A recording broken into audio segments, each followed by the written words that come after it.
Historical Figure TV. Revolutionary salute.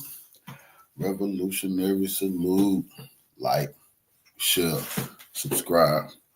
Welcome to the House of Revolution. You know I'm your humble host, the Yao Ming of Revolution. And it's still Black History Month, so we're going to look into Dr. King. Is it a dream or is it a nightmare? We got some real Black history facts today. Before we get into that, be sure to wipe your feet. That means hit the like button.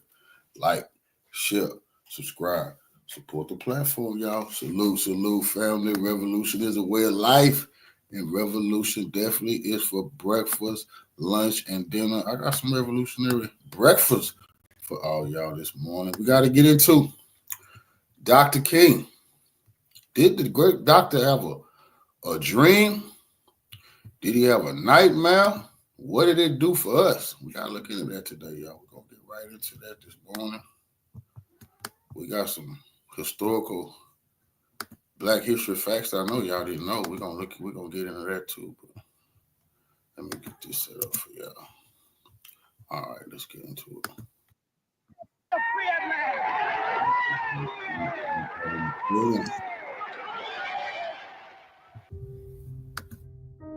There is something that needs to be discussed because it's such a huge part of the invisible shackles that have been placed upon the world. There is a dream that has been sold to the world. Because I have a dream today. It was taught in our schools and given credibility by our governments, social leaders, and activists. There is a mindset that is overwhelmingly accepted by the masses. In the mainstream, it's hard to find anyone that's willing to speak against this overall view. This subject is something that is so difficult to come against because the mind control is so strong in regards to it. It is one of the foundations that this coming New World agenda is built upon. You see, the irony and hypocrisy of the way the world is today is that so many of us are caught up in lies and deception that were given to us by the same system that we know has been oppressing us our entire lives. Like, I have friends who often speak about how wicked this system is and how much they don't trust the government, etc., etc. But all their ways and their mindsets are stemmed from the lies and deceptions that were given to them by the same system that they say that they want to rebel against. If we do not go back and go to the root of a lie and pluck it out, you will never truly live in the truth because there are still roots of lies that are planted in you. You have to remove the root, and this subject is a major root that needs to be covered. So here's the basis of the discussion in this video, and I want you to answer this question in your head before I go deeper in this video. Was the dream that Martin Luther King Jr. had given to him by Yahuwah or by Satan? I started with this question because I don't believe that many people ever give it much thought or even consider the importance of the answer. I mean, this dream that is used consistently by world leaders, that is taught to all of us and our children from when we were young, this dream that's often used as a foundation for liberty and justice around the world. If this dream was given by Yahuwah, the Most High, then it is something that we obviously should connect with and follow. But if it was given by Satan, then it's possible that by following and believing in this dream, we could be attaching ourselves to a satanic agenda that we were completely. Revolutionary salute to Scarlet Rose for the donation to the war chest. Revolution is a way of life. Absolutely appreciate the love. Queen, salute to you. Completely unaware of. This question needs to be considered, especially within the group of followers within the organized Christian churches in America and abroad. To many people in that group, Dr. King was the Moses of his generation, and he was leading those who followed him to a promised land. And I've looked over, and I've seen the promised land. I may not get there with you, but I want you to know tonight that we as a people will get to the promised land. But because of his charisma, his power in his words, the grand soapbox that he was given, and the many people that supported him around the country and around the world, what that actual promised land was that he was leading many people to was never actually considered. It was wrapped in a bow of liberty and equality, but the foundation of this promised land was never actually considered.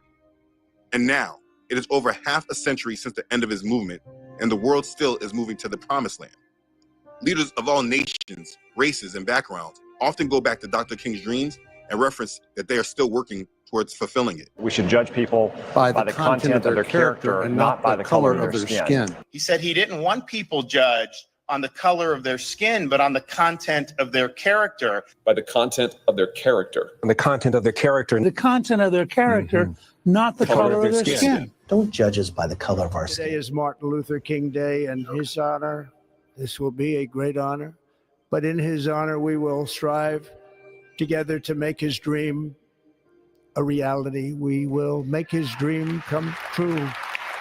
And in so doing, to prove the redeeming power of unearned suffering.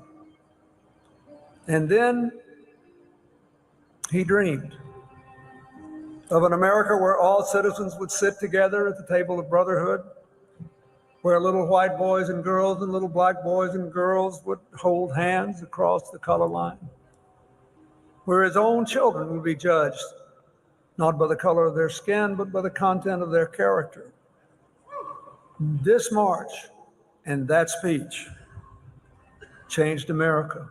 Here too, I think of the march which Martin Luther King led from Selma to Montgomery 50 years ago as part of the campaign to fulfill his dream of full civil and political rights for African Americans. Salute to our family. Thurman for the donation to the war chest. I see that was you, family. Revolution is a way of life. I absolutely appreciate that love, brother. Salute to you.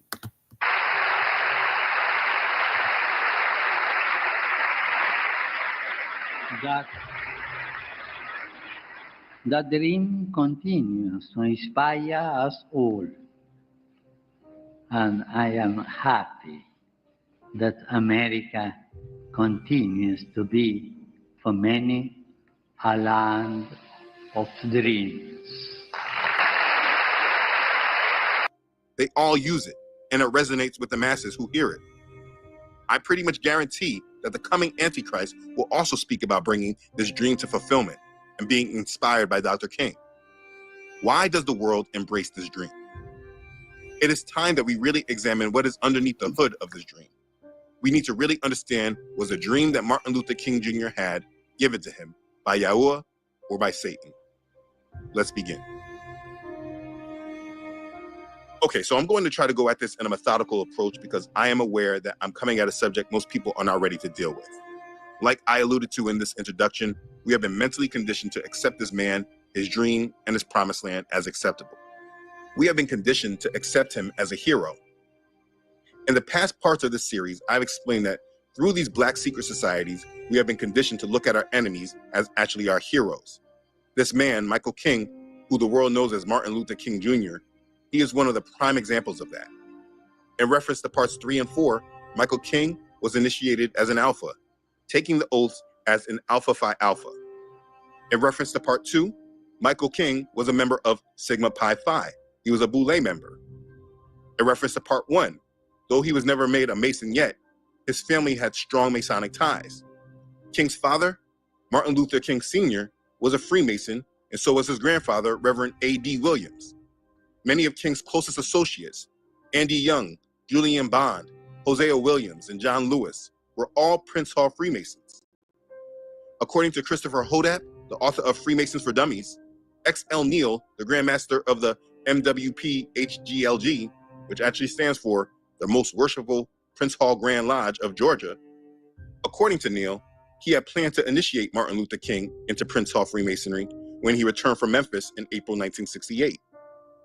Another fact is that Michael King's organization, the Southern Christian Leadership Conference, SCLC, it was headquartered at 330 Auburn Avenue in Atlanta, Georgia, which was in fact the location of the Prince Hall Masonic Lodge there. So there were many ties and connections to Prince Hall Freemasonry that Michael King had. Michael had 3 links to all 3 of these occult organizations, which is exactly why he was able to be presented to us as a hero. You see, in many of my videos, particularly when speaking about the Matrix, I explain how the system works in our minds, telling us who our heroes are and who our enemies are. We believe the heroes that they have placed in our face, and they made us believe their cause. But most people will not understand this point unless you understand the real world that we live in. So if your mind is not fully aware that you live in a world of lies and deception, this video may not be for you yet. King and his dream is a tool used by the world in order to call upon world unity towards a satanic agenda, which is why the Masons label King's speech the greatest speech of the 20th century. And you can see they even put their symbol on it to show their acceptance. Now, I can start off and say very firmly that Martin Luther King Jr. was not our hero. He was just a house slave used to keep us in bondage. But I know statements like that without a proper foundational level of understanding before it can often sometimes just push people away before they had time to really understand the reasoning. And that's not a way I was ever led to distribute truth. So I'm going to go backward to lay a foundation and then move forward.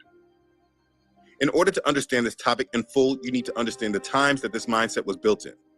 You need a bird's eye view with a little more information than what the mainstream feeds you with. So understand a few things. You first can't understand this by just jumping into the civil rights movement of the 1960s. You have to understand the country before this, because there was a division in the Black community that was not known, but it's highly important to understand. So we'll start at the first Reconstruction period. This is the period after the Civil War. This is post-Civil War, after Lincoln issued the Emancipation Proclamation, and former slaves were promised their 40 acres and a mule from General Sherman, and also after the 13th Amendment was passed abolishing slavery. We'll start during the era of Reconstruction that was started under President Andrew Johnson. This was the period of rebuilding the United States. In May of 1865, Johnson announced his plan for presidential reconstruction. His strategy called for amnesty and restoration of property to all Southerners who swore loyalty to the Union. His strategy required Confederate leaders to ask individually for pardons and required that all states accept the 13th Amendment. Johnson's strategy for Reconstruction became very lenient to white Southerners who fought against the Union, and he ordered the restoration of land to owners, including land from Sherman's order in January. This was the 40 acres and a mule land that was promised, and he declared Reconstruction complete by the end of the year. Johnson's increased alignment with the white Southerners brought criticism from Republicans, and that promise of 40 acres and a mule was rescinded. You see, the country lured the free slaves in to fight with them to help win the war. But after they won the war, they decided that they were not going to rebuild the country with a mindset of equality with these former Black slaves. They just used them to win, and then when they won, they provided them nothing. Same script that goes on today. It is important to also understand that there were still many things instilled within the country at that time that still kept the oppression of these free slaves going. Things like Jim Crow. It wasn't like they were free and had it easy. They were still being oppressed, but they were still striving to live and create a life for themselves. In April of 1866, Congress passed a civil rights bill granting citizenship and rights to all male persons in the United States. By June of that year, Republicans had drafted the 14th Amendment, which guaranteed citizenship to anyone born or naturalized in the United States, effectively granting the freed slaves citizenship. This bill was extremely controversial. It was not made valid until 2 years later in 1868. And then in 1869, Congress passed the 15th Amendment to protect the right to vote, stating that no one can be denied this right based on race or previous status as an enslaved person. So let's stop right there. There were slaves that were made free by the government and then made citizens under the law and then given the right to vote. Though exercising that right, it was not easy. But in summary, that's what needs to be understood during this period. It's slaves to citizens with certain rights. Now, during these times, as America was growing, this is the time of the robber barons' rise to full power. During this period of the late 19th century is where we see the rise and emergence of the Rockefellers and the Morgans and other Rothschild agents who are building their financial empire on this newly reformed country. This wealth and power can never be ignored or forgotten when understanding the world that you live in. Now, the former slaves were rebuilding as well. Their power was found within the Black church. Now, this is a subject that should be covered by itself because without proper understanding, this point may confuse you. But the Black church that was built during this time was not an institution that was built under the power of Yahweh. This is because of how they were taught and controlled under the times of slavery. The Black church was more of an organization for the former Black slaves. It was the only thing they had control over in the country. So it was their source of strength. It was not built from Yah's power. Though they did praise Jesus and worship the God of Abraham, Isaac, and Jacob, there was not a lot of truth being spread behind it. They only understood what was given to them through control of their slave masters, and they passed down that same knowledge. There's a lot to break down with that subject, and I cannot cover it within this video. So if you disagree, just table that thought for a different time, please. The point I am making, and that is important to take away, is that as Black America started to grow, they grew within the walls of the church. The leaders of the Black community were the leaders of their churches. But secretly, what was not known among the majority of freed slaves was that there was another way for leadership in the Black community to grow: Prince Hall Freemasonry. You see, in the North, which was much different than in the South, Prince Hall Freemasonry was organized. The Negroes of the North came under the religion of Freemasonry, and it was at this time that there was a major divide within the Black community. When Prince Hall Freemasonry was created and spread, there was a separation between the general mass of the free Negroes in America and the Masonic ones. But this separation was not well known because within Freemasonry, one of the biggest parts to it is based upon secrets. So unless you were a Mason, you would not know what these people were doing in their lodges. And eventually, as Freemasonry spread amongst the Negroes, there were Prince Hall Mason lodges spread around the country, bringing the Negroes in Masonic light, moving fully away from the Most High and moving towards a different goal. There were now two groups of the Black community. There was the initiated, those who were under the false Masonic light, and the uninitiated, those who were not and knew nothing of it. And the initiated had more power and support than the uninitiated. And the majority of the uninitiated seemed to be unaware of the divide as a whole.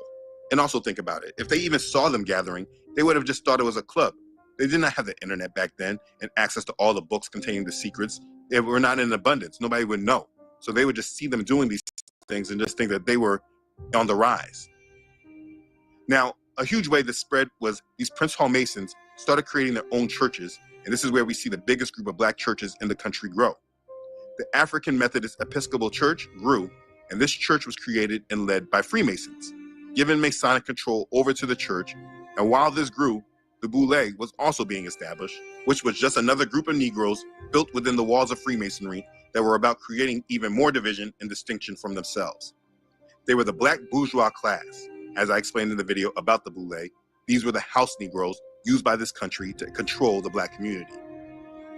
What I'm getting at, and what I hope you can see, is that in the praising of Martin Luther King Jr., we are all praising the house slave. So then, by definition and consequence, by following the house slave, you are actually following his master's plans and his master's agendas. So understand, going forward, I will not be referring to Martin by this name because this name was used as more of a gimmick and marketing tool to liken him more to Martin Luther of the Protestant Reformation. His original name was not Martin Luther King. His original name was Michael King Jr.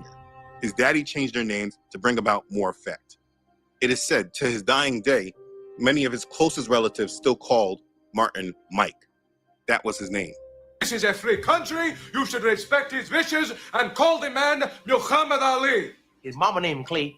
I'm gonna call him Clay. That's right. Anyway, as I said, Michael was a Boule member, and he was given a great task of building a bridge for the American Negro to cross over into the American Babylonian society. He represented himself as a Baptist minister of the faith of Jesus Christ that sought after equality for his people. But he was leading his people along with the rest of the world who believed him. He was leading them to accepting a path leading to a new world agenda. You see, many Blacks in America were tired of being mistreated and living in a land that did not care for them. Many people wanted to either leave America or set up their own system within the country.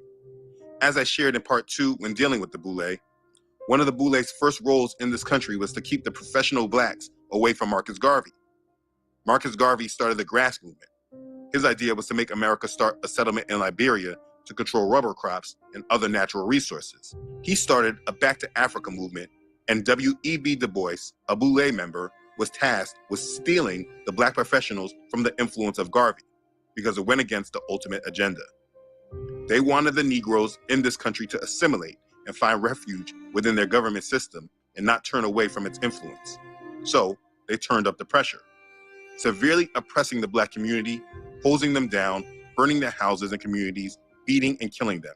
I mean, pure oppression. People who want to discredit our struggles here in America often want to say, well, every race of people had slaves, but what most people don't seem to understand is our plight after slavery was abolished. Most people know little about Jim Crow. Let me show you. Millions of freed African Americans exercised their right to vote after the Civil War, and they voted for black legislators who began to fill local and national offices. By the 1890s, Southern whites began to fear that blacks with political power would try to integrate Southern society. White Southerners are resistant of the idea of living in an egalitarian society in which African Americans might operate as equal partners. To keep blacks separate and powerless, Southern legislators passed what became known as Jim Crow laws. They were named after a song and dance routine called Jump Jim Crow that savagely mocked rural blacks and was performed by whites in blackface. The laws themselves were even harder on blacks. They encode white supremacy through the enactment of segregation statutes, taking the vote away from African Americans, all sorts of things that are designed to subordinate black people, to establish a place for black people that they know, in a sense, to choreograph race relations. Lawmakers could not violate the 15th Amendment, which prohibited states from denying anyone the right to vote because of race. So they devised obstacles that blacks could not overcome. States passed laws requiring voters to pay a tax or to prove that they own $500 worth of property. Other laws required people to pass literacy tests before they could cast a ballot. In state after state, from 1890 to 1904, every state in the Deep South, the 11 original Confederate states, held state constitutions which functionally disenfranchised black males from the right to vote. But the Southern states made sure there were loopholes in these new laws for whites. One, called the Grandfather Clause, allowed whites to bypass the poll tax and literacy tests. The law said if their grandfather had voted, then they could vote. At the time, no black in the South had a grandfather who had voted. It was a gradual decision to obliterate the constitutional rights of millions of American citizens because of the color of their skin. And yet, it was a conscious decision the majority of white Southerners made because they had the power to do it. The Jim Crow laws ensured that the promise of Reconstruction remained unfulfilled in the South for decades to come. You see, and these laws oppressed us and kept us down until they were ready to assimilate us with their civil rights agenda. They used Jim Crow to move us through a goal of order out of chaos. And in the 50s and 60s, they turned the pressure up. The more they increased the pressure, the more Michael's platform grew, because he was the one that seemed to be getting things done. He steered the conversation, leading us to a promised land that was not biblically inspired, though he portrayed himself as a minister of the gospel. But there is an important point that was not known or understood, or maybe brought to the attention of most people during this time. And because people were so oppressed and they were looking for a solution, what they were hearing at the time sounded credible to them. What I'm talking about is the social gospel. You see, the gospel was changed within the black church, and the people were no longer looking to be under the power of Yah and move for his kingdom to come, but they were now working towards their own kingdom. I covered this subject once, but I need to revisit it. The social gospel movement is not something that started within the black church. It was a social reform movement that gained traction in the United States after the Civil War. And this is important if you're going to understand what happened here with King's Dream. The advocates of this movement interpreted the kingdom of God as requiring social as well as individual salvation, and sought the betterment of industrialized society through application of the biblical principles of charity and justice. The social gospel emphasized how the ethical teachings of Jesus could fix the problems caused by Gilded Age capitalism. Movement leaders took Yahusha's message of love thy neighbor into the pulpits. They published books and lectured about it all across the country. Other leaders, mostly women, ran settlement houses designed to reduce the suffering of immigrants living in cities like Boston, New York, and Chicago. Their mission was to draw attention to the problems of poverty and inequality, especially in America's growing cities. They drew attention to the problem, and then the churches showed a humane solution through their social gospel. It's order out of chaos. Charles Sheldon, a minister of Topeka, Kansas, explained the idea behind the social gospel in his 1897 novel, In His Steps. He argued, to be a Christian, one needed to walk in Jesus' footsteps. The book's slogan, "What Would Jesus Do?" became a central theme of the social gospel movement, which also became tied to a belief in what Ohio minister Washington Gladden called social salvation. This concept emphasized that religion's fundamental purpose was to create systemic changes in American political structures. So because of this, the social gospel leaders supported legislation for an 8-hour workday, the abolition of child labor, and government regulation of business monopolies, among other policies. They were not moving according to what the word said. They adopted the word to fit it into their own lives and their own causes. The purpose of American Christian faith was not for Yah's will to be done, but to create systemic changes in America and next the world. And it's from this social gospel that the gospel in America was subtly changed. People were preaching about Jesus, but the purpose of Yah's coming kingdom had changed to creating a more perfect system on earth for all the inhabitants through their own power. They were trying to create heaven on earth. And this social gospel was spread amongst the masses for a century. They would preach about Jesus, but in turn, they would also preach about what would Jesus do in terms of our social roles, moving for governments to create programs to feed the sick and take care of the poor, and in turn, moved our focus of reliance away from focusing on the power of Yah to focusing on the power of moving our governments and our leaders. And this is what people vote on today. It's a social gospel. And this social gospel was no different within the Black church. This is how the mega churches came about. The Mount Olivets in Chicago and the Abyssinian Baptist Church in Harlem. People like Adam Clayton Powell used their pulpits to promote their social gospel. You must understand that this was a major movement that was accepted amongst the American church. It joined a political message and tied it with the gospel, and it is present to this day. This is what the gospel in America has been tied to, and it should be a missing link of connection to why many people that are actually reading their Bibles today feel a lack of attachment to the modern day church. There is so much that I can go on with this, but it really deserves a video on its own. Most Christians don't recognize that most of the churches are leading them towards a social gospel.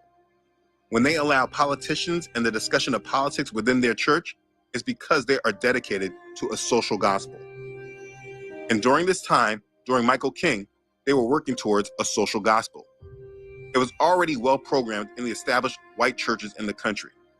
This is how the churches became so political and why being a Christian was so important for an elected official.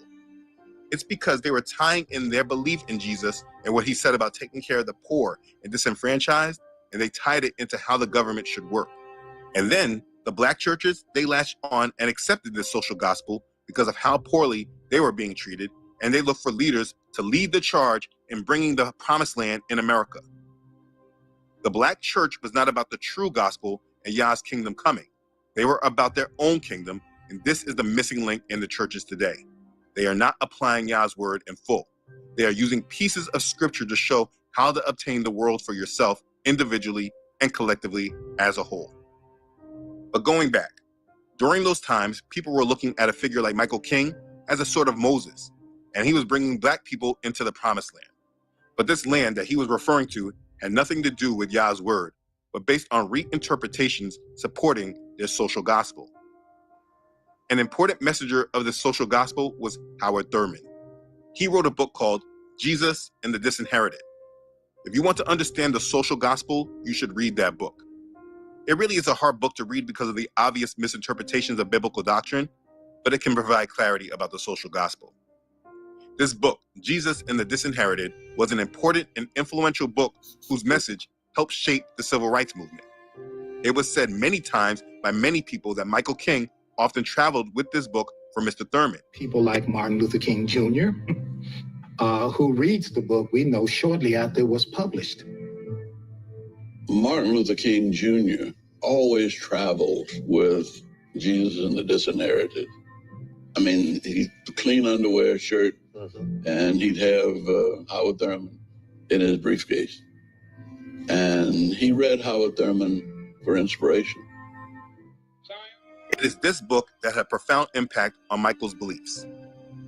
In the book about Michael, the autobiography of Martin Luther King Jr., on page 351, there's a quote from Michael that says, "We have the power to change America and give a new kind of vitality to the religion of Jesus Christ. And we can get those young men and women who've lost faith in the church to see that Jesus was a serious man precisely because he dealt with the tang of the human amid the glow of the divine, and that he was concerned about their problems. He was concerned about bread. He opened and started Operation Breadbasket a long time ago. He initiated the first sit-in movement, the greatest revolutionary that history has ever known.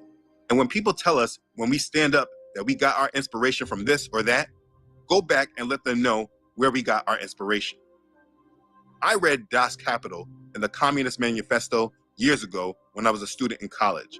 And many of the revolutionary movements in the world came into being as a result of what Marx talked about. The great tragedy is that Christianity failed to see that it had the revolutionary edge. You don't have to go to Karl Marx. I got it from a man named Jesus, a Galilean saint who said he was anointed to heal the brokenhearted. He was anointed to deal with the problems of the poor. And that is where we get our inspiration. And we go out in a day when we have a message for the world, and we can change this world, and we can change this nation. This is his direct quote. This is the man that everyone holds up as their hero. He was a Baptist minister, and this is how he believed in the Messiah.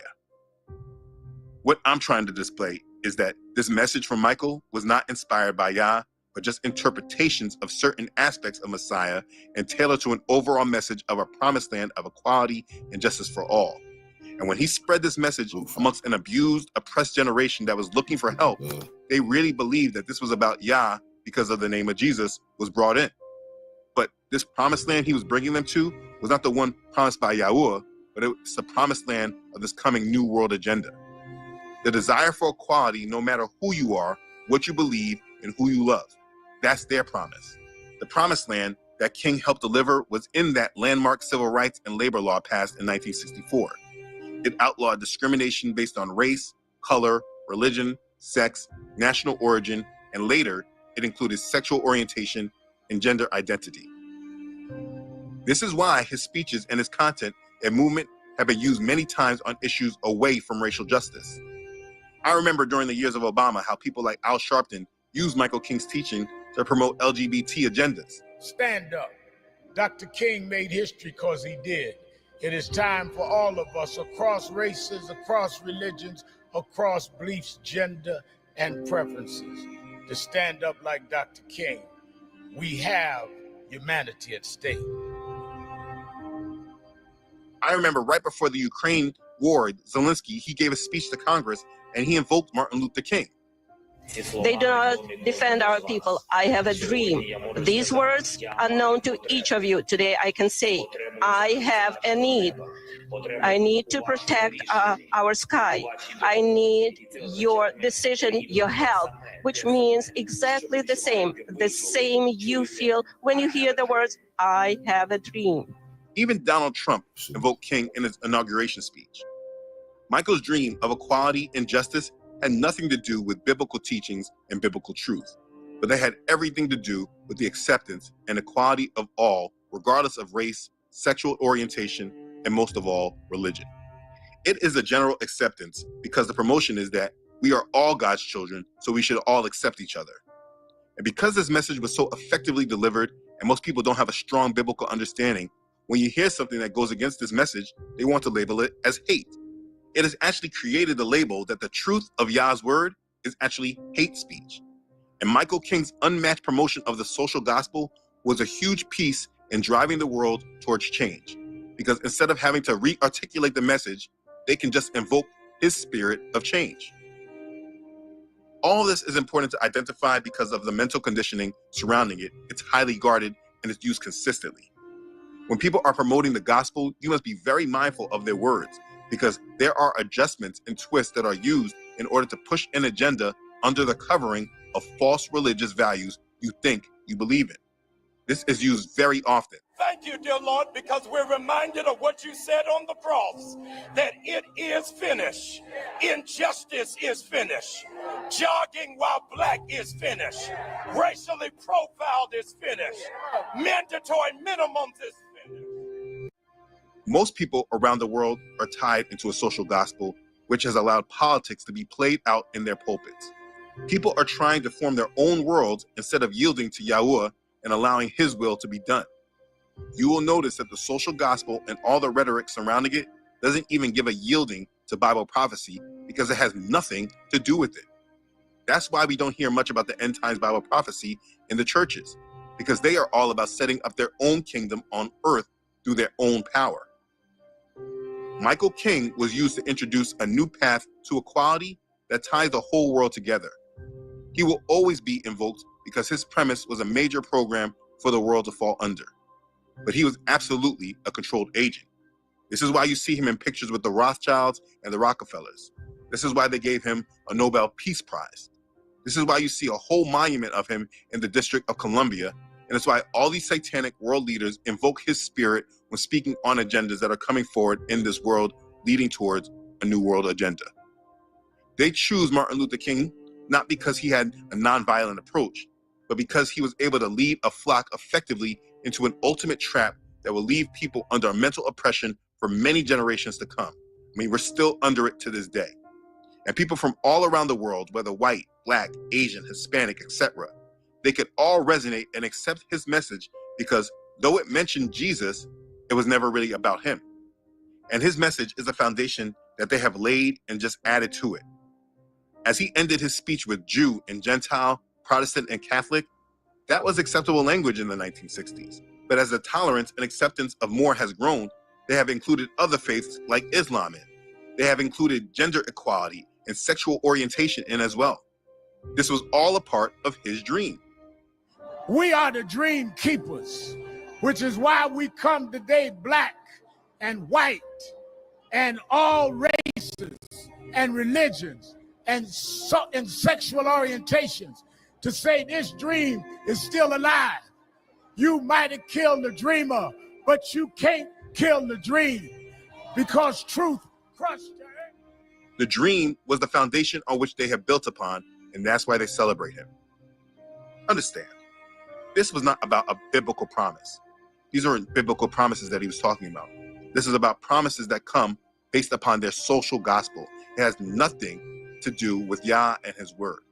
This is about a goal that everyone is working towards to this day, as our current president has just said. But in his honor, we will strive together to make his dream a reality. We will make his dream come true. What happened in the acceptance of his dream is that many people solidified their walk away from the power of Yah, and they never turned back. They felt like the power was in their hands to change the world instead of waiting on Yah to do so and being his vessel. You see, I'm certain that there are many people that have not actually read their Bibles, but they believe that they know what's said in it. And it is those people that probably don't see anything wrong with the social gospel because they don't know the true purpose of Messiah and what our Creator, Yahuwah, intends for this world. This is mind control that needs to be broken and stepped away from. But it has to be something that is even acknowledged that's there. This was a very serious time when all of this was happening. We're talking about the consistent oppression of a group of people that was happening during a period of time where the television became more prominent, allowing more people to see what was once being done, often in a vacuum unseen. People wanted change, and Michael King came to deliver it. It was the same exact script that they ran when Obama took office. And again, it was both white and black people that accepted it. And he took King's message and added the next leg, bringing us to the door of the New World Agenda. Remember what I said of King's ending in the 1960s? You can see how Obama added the next leg of tolerance, inclusion, and acceptance. It is now our generation's task to carry on what those pioneers began. For our journey is not complete until our wives, our mothers, and daughters can earn a living equal to their efforts.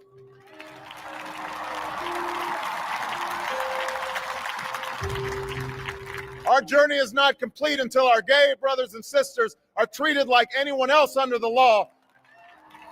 For if we are truly created equal, then surely the love we commit to one another must be equal as well.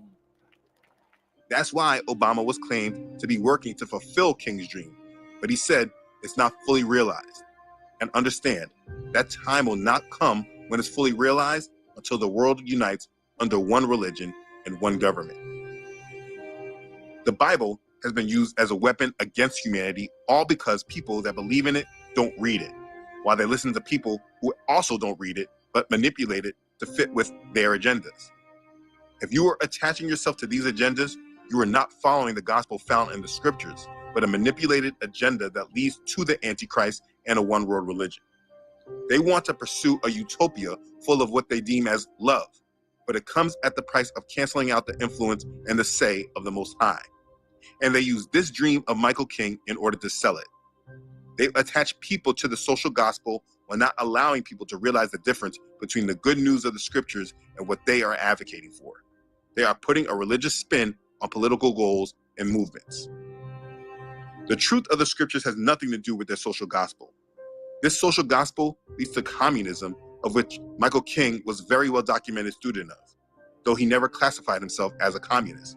His ideals and what he was striving for all led to communism, like his advocating for a guaranteed universal basic income and a redistribution of wealth. Those are all communist ideas. We are dealing with hard economic and social issues, and it means that the job is much more difficult. It's much easier to integrate a lunch counter than it is to guarantee an annual income. It's much easier. We must also realize that the problems of racial injustice and economic injustice cannot be solved without a radical redistribution of political and economic power. The craziest thing is that after all that I present about Michael, what people seem to do is ignore it all and go back to some quotes that he said before he died. And he is quoted as saying, in 1967, "I fear that I am integrating my people into a burning house." And you know what people do?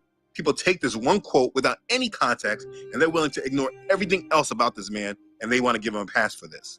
They ignore his Prince Hall Masonic connection. They ignore his Boule membership. They ignore his connection to the Rothschilds and Rockefellers. They ignore all of this and say because of this one quote right here that he had change of heart, and therefore he wasn't all bad. But when you read this quote in context, he said, "Until we commit ourselves to ensuring that the underclass is given justice and opportunity, we will continue to perpetuate the anger and violence that tears the soul of this nation.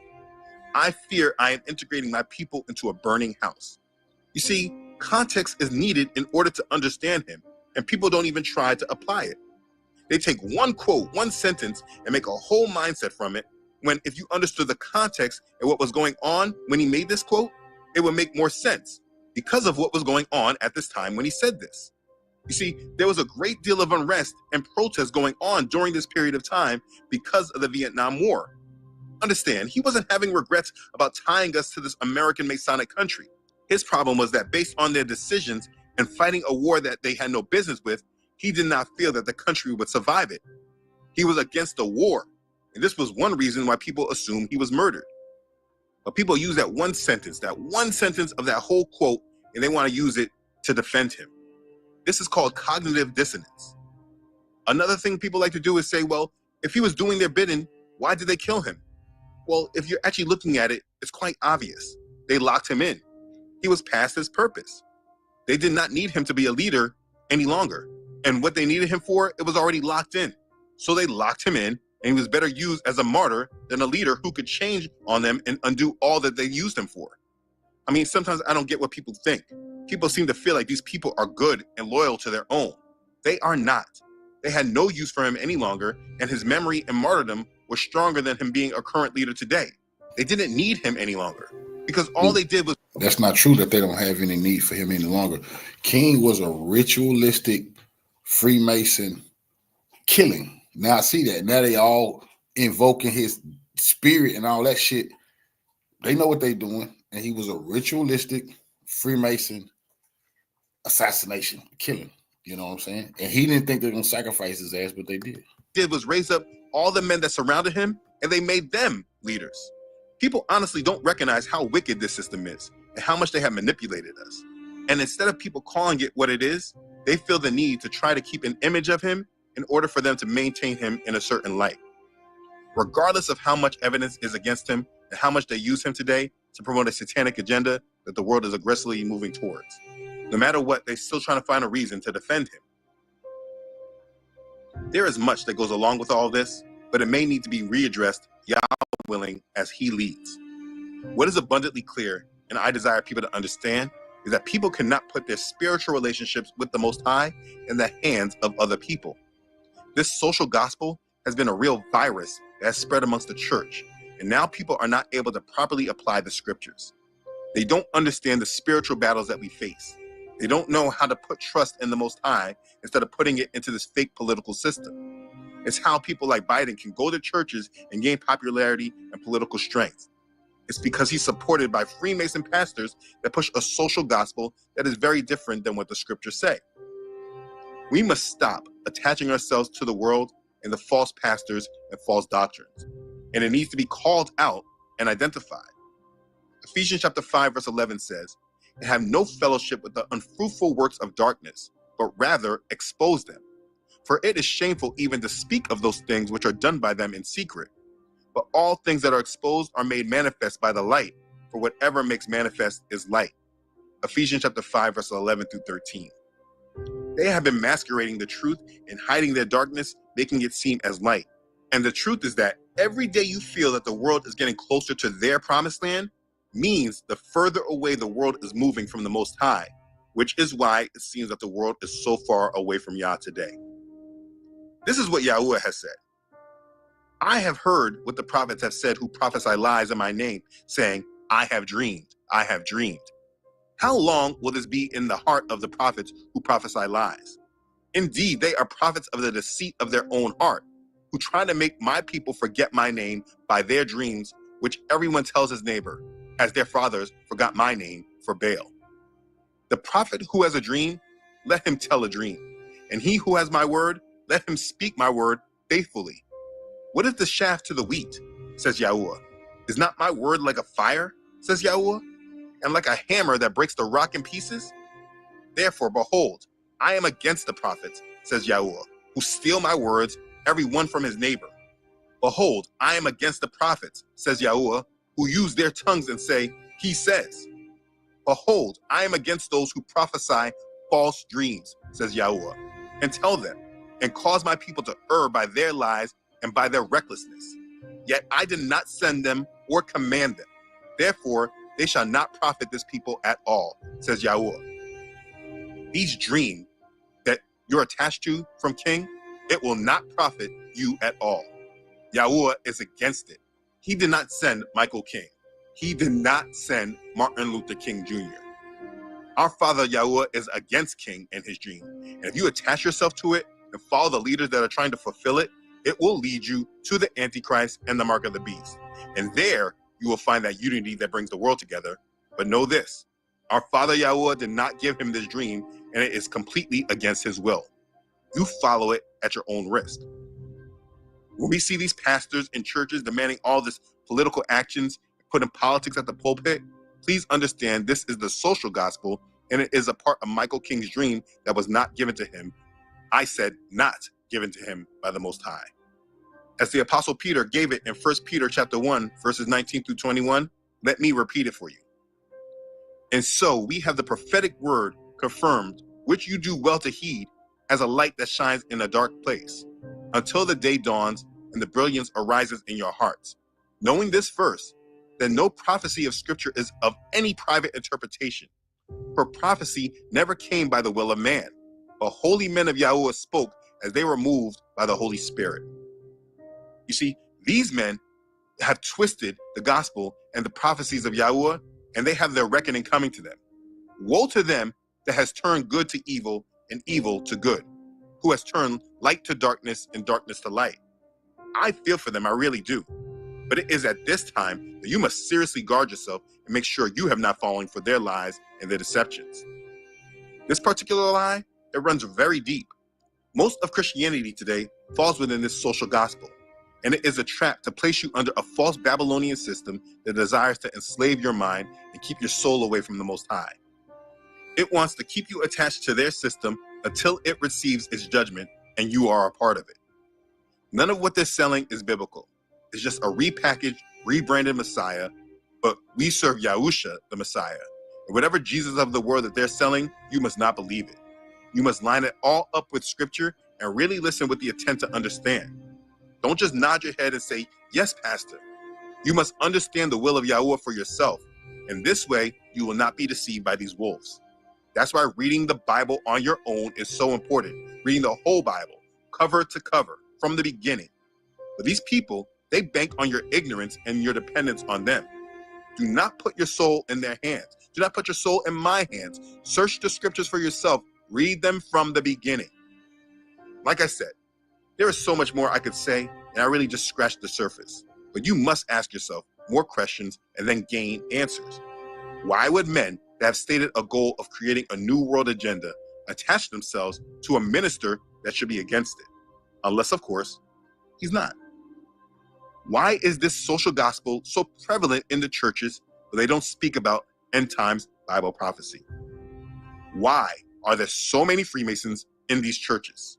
Why is Michael King's promised land so unrecognizable from the coming kingdom that Yahusha will reign over in the millennial kingdom? Why are preachers so focused on bringing unity when Messiah said he's bringing division? Ask yourselves these questions and then get the answers. We are in the final hours, and all these things need to come out and be brought to the light. Serve Yahuwah with your whole heart. Do not lean on your own understandings. Do not follow man in their traditions. Beware of wolves in sheep clothing. Read your Bible consistently and stay led by the Holy Spirit. The dream that Michael King had is a nightmare for believers in the Bible that are saved only through Yahusha the Messiah. None of that dream is for us except us winning over them in the end. You do not need these politicians to make the world better for you. This world has been allowing inequality and oppression of people for centuries. So ask yourself, does the world seem to be getting better for you or worse? That's because none of this has to do with the will of the Most High, but people making their own selves gods and pushing their own will. You make sure that it's not you. Live your life for the will of the Most High and serve him with joy and gladness of heart. You are a vessel to bring about his kingdom. Continue to focus on him and make his prophetic words your dream. Make his word what you live for, and you will find that in the end, no matter where you are and how you feel, you will always be able to say, free at last, thank Yah Almighty, I am free at last. Let Yahuwah set you free and be redeemed. Be blessed.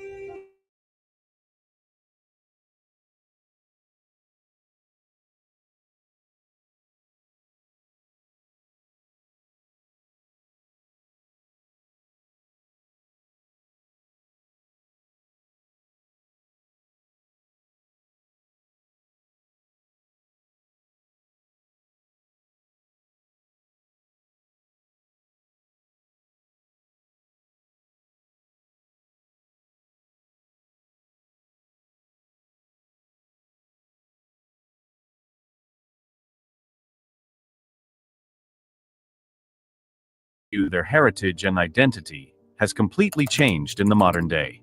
The idea that all African Americans are descended from African slaves transported by the transatlantic slave trade has persisted up until this point.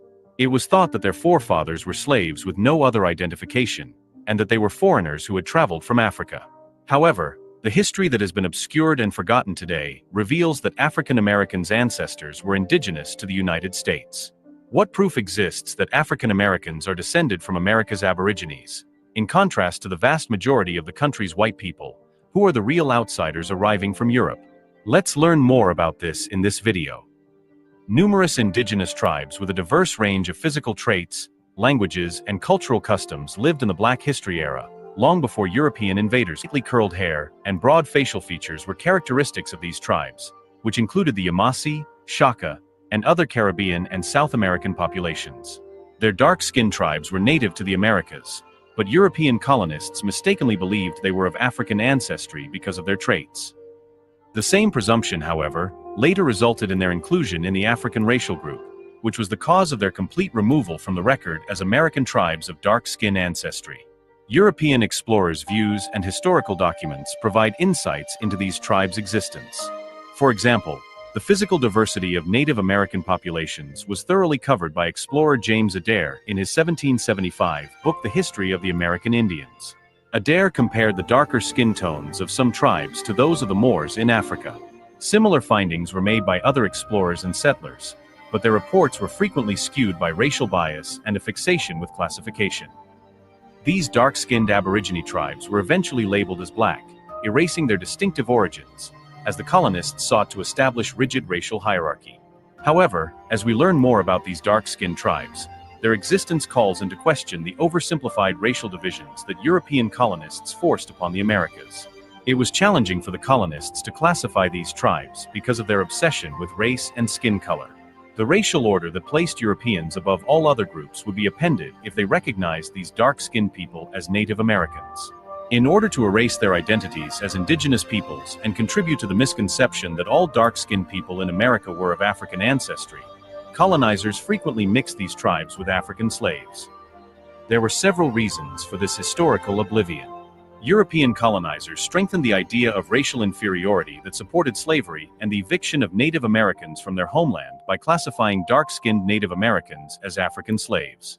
Because it made it simpler for Europeans to treat Native Americans and Africans as property, this classification also made it easier for these native populations to be enslaved. They lost their native identity while being enslaved. The argument that a sizable portion of the black people in modern-day America has Aboriginal ancestry is being made because of this.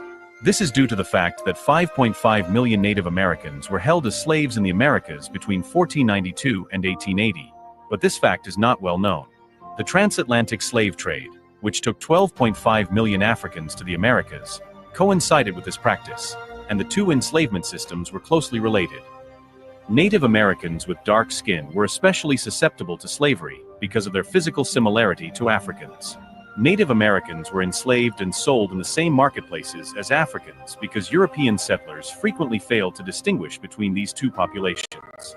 For Native Americans with darker coloring, this lack of distinction had serious repercussions. Being enslaved meant losing one's identity in addition to one's freedom. Once enslaved, they were compelled to follow the traditions of their European captors, which resulted in the suppression of their cultural practices, languages, and histories. Please remember to subscribe to our channel and like the video in order to help us create more videos for you. It facilitates the algorithm so that more individuals may see this information. Now let's go on. It's interesting to note that the English colonies were not the only places where slavery and erasure occurred. For instance, many Native Americans were enslaved by Spanish colonists, especially in the Caribbean and South America, where there were many indigenous people with dark skin. In his book The Other Slavery, The Uncovered Story of Indian Enslavement in America, historian Andrés Rienz describes how the enslavement of Native Americans was a common practice that was essential to the growth of the colonial economy. African slaves and black Aboriginal tribes shared a common experience and a common goal of achieving liberation because they were both enslaved. This promoted interfaith marriage by bringing the two communities closer together. It should not be mistaken, though, that African Americans today are descended from black Aboriginal people.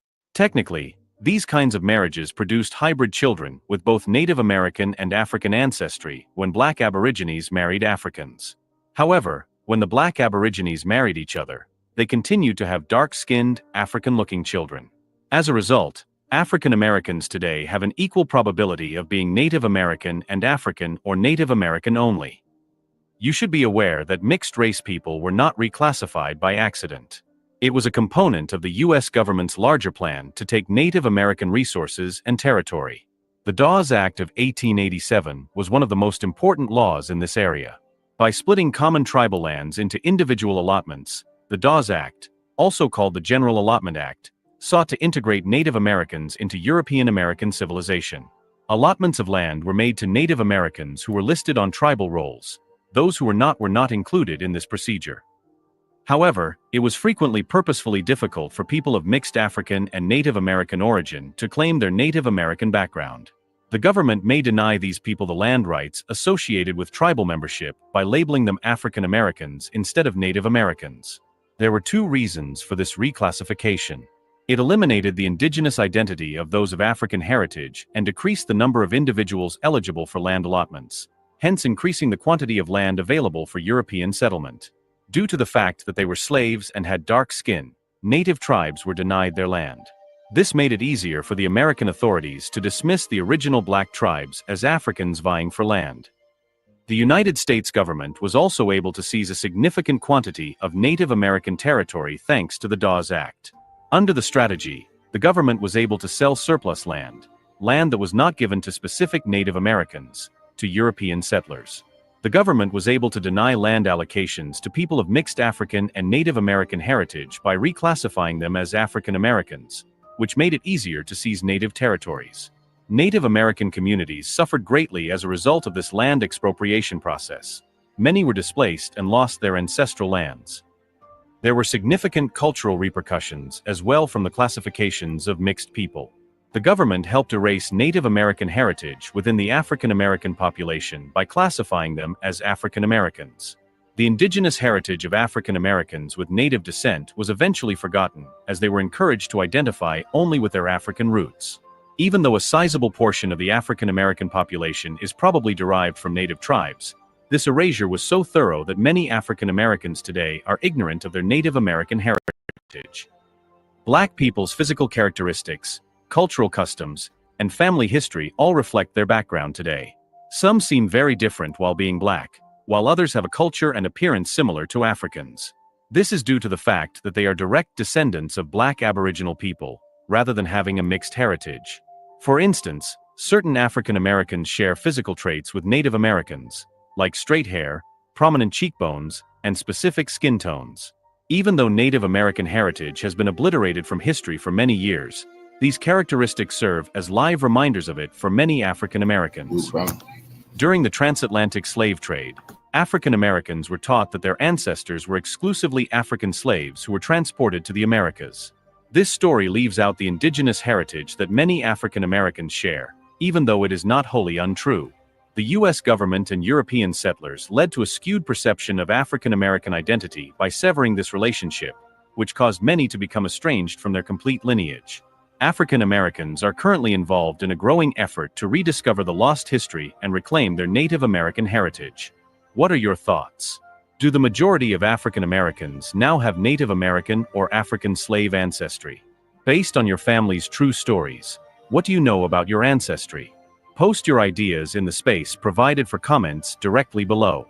Tell us what you think about the fact that African Americans are more native-born Americans than European-born white Americans.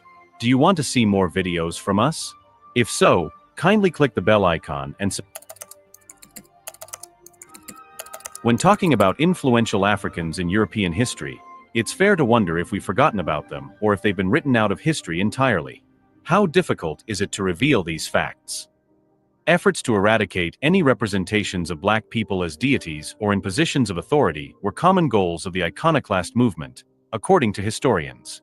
Many people call those who hold this view historical revisionists. The existence of a substantial black aristocracy in Europe before 1453 is suggested by more than simply a handful of images.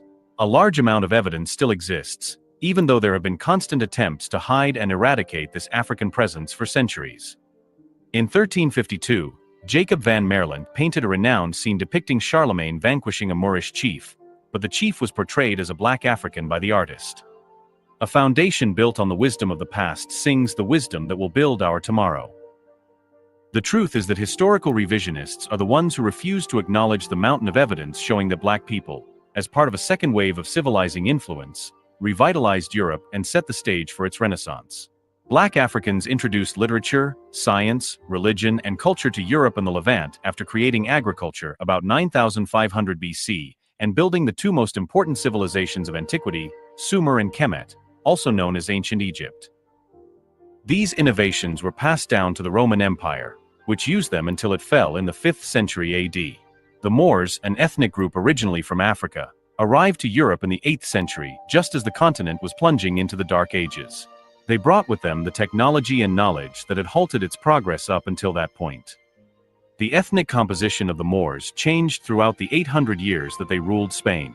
In the era before the Renaissance in Europe, the first waves of Moors, mostly black Africans, held great sway and filled important positions of power. As they joined the first wave of civilizers, these early Moors established a new class of elites across Europe. All sorts of relics and documents from the past attest to their existence. Just because Black Africans played a crucial role in the Renaissance doesn't mean that Asians and Europeans can't establish civilizations as well. On the contrary, it emphasizes how the Dark Ages Europe profited much from the reintroduction of scientific knowledge, philosophical ideas, medical practices, and architectural masterpieces brought by a Black African elite who eventually became a noble class. Countless pieces of medieval art and literature lend credence to this assertion. Our goal in the development of both ancient and modern societies. The channel would not exist without the support of those who see the value of history for people of all backgrounds. Historical personalities are portrayed in memoirs of the Secret Service of John Mackey with great detail. One account that stands out is that of Mr. Methuen, Portugal's ambassador.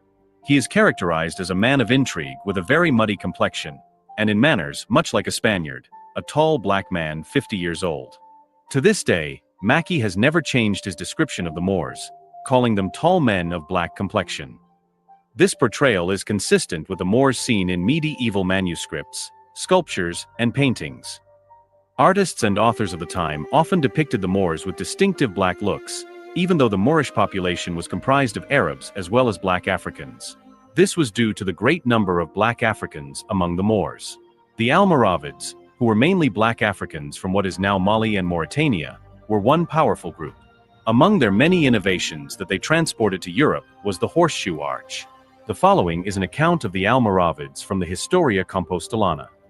After almost 3 years, the Almoravids, Mobit, whom the heat of the sun makes similar to the Ethiopians, invaded the fortresses and dependent towns of Toledo and attacked with more force than usual.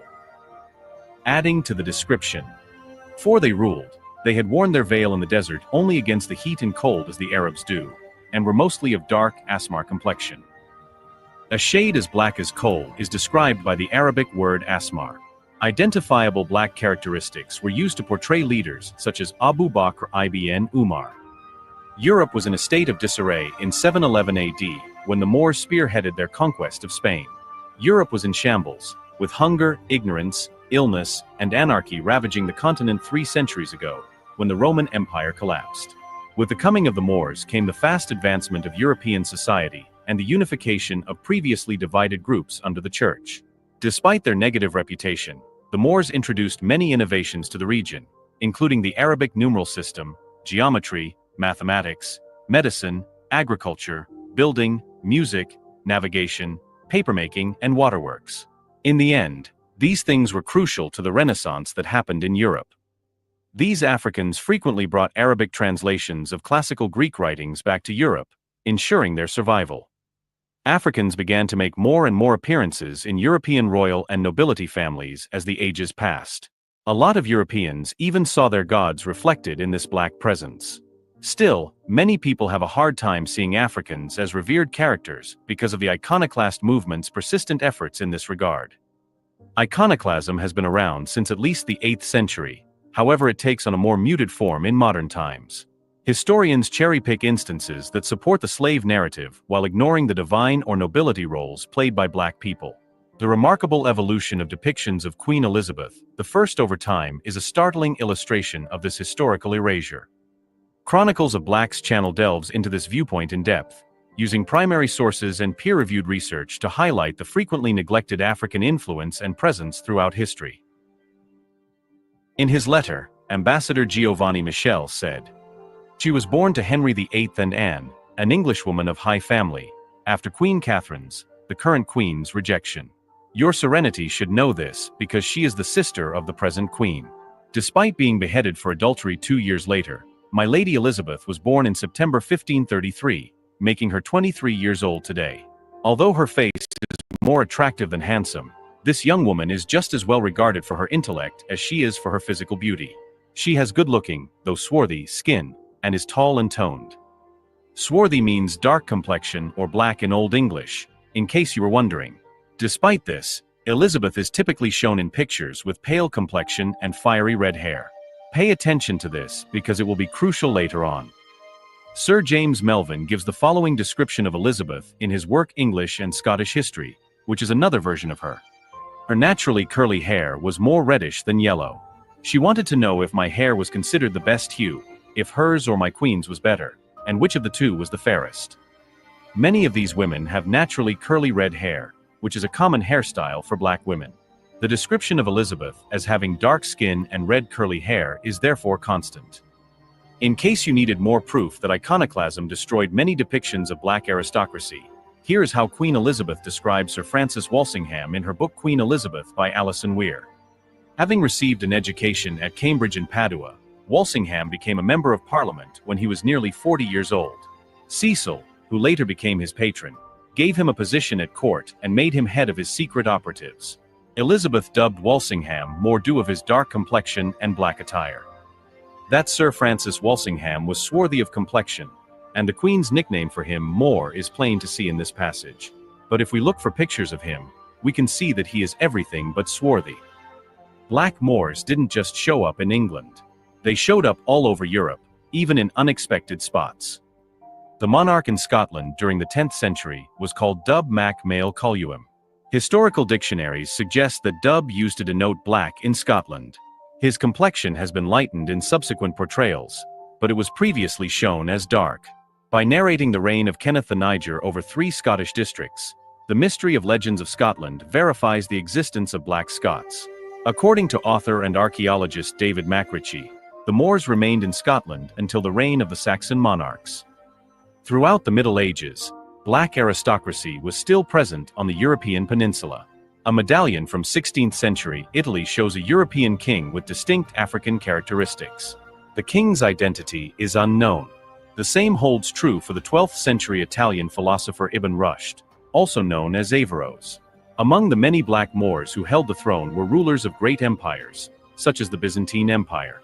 In the relatio of Liutprand of Cremona, for example, Nicephorus II Phocas is portrayed as very quickly, through the thickness and length of his hair, in the color of an Ethiopian, someone you wouldn't want to cross paths with in the dead of night.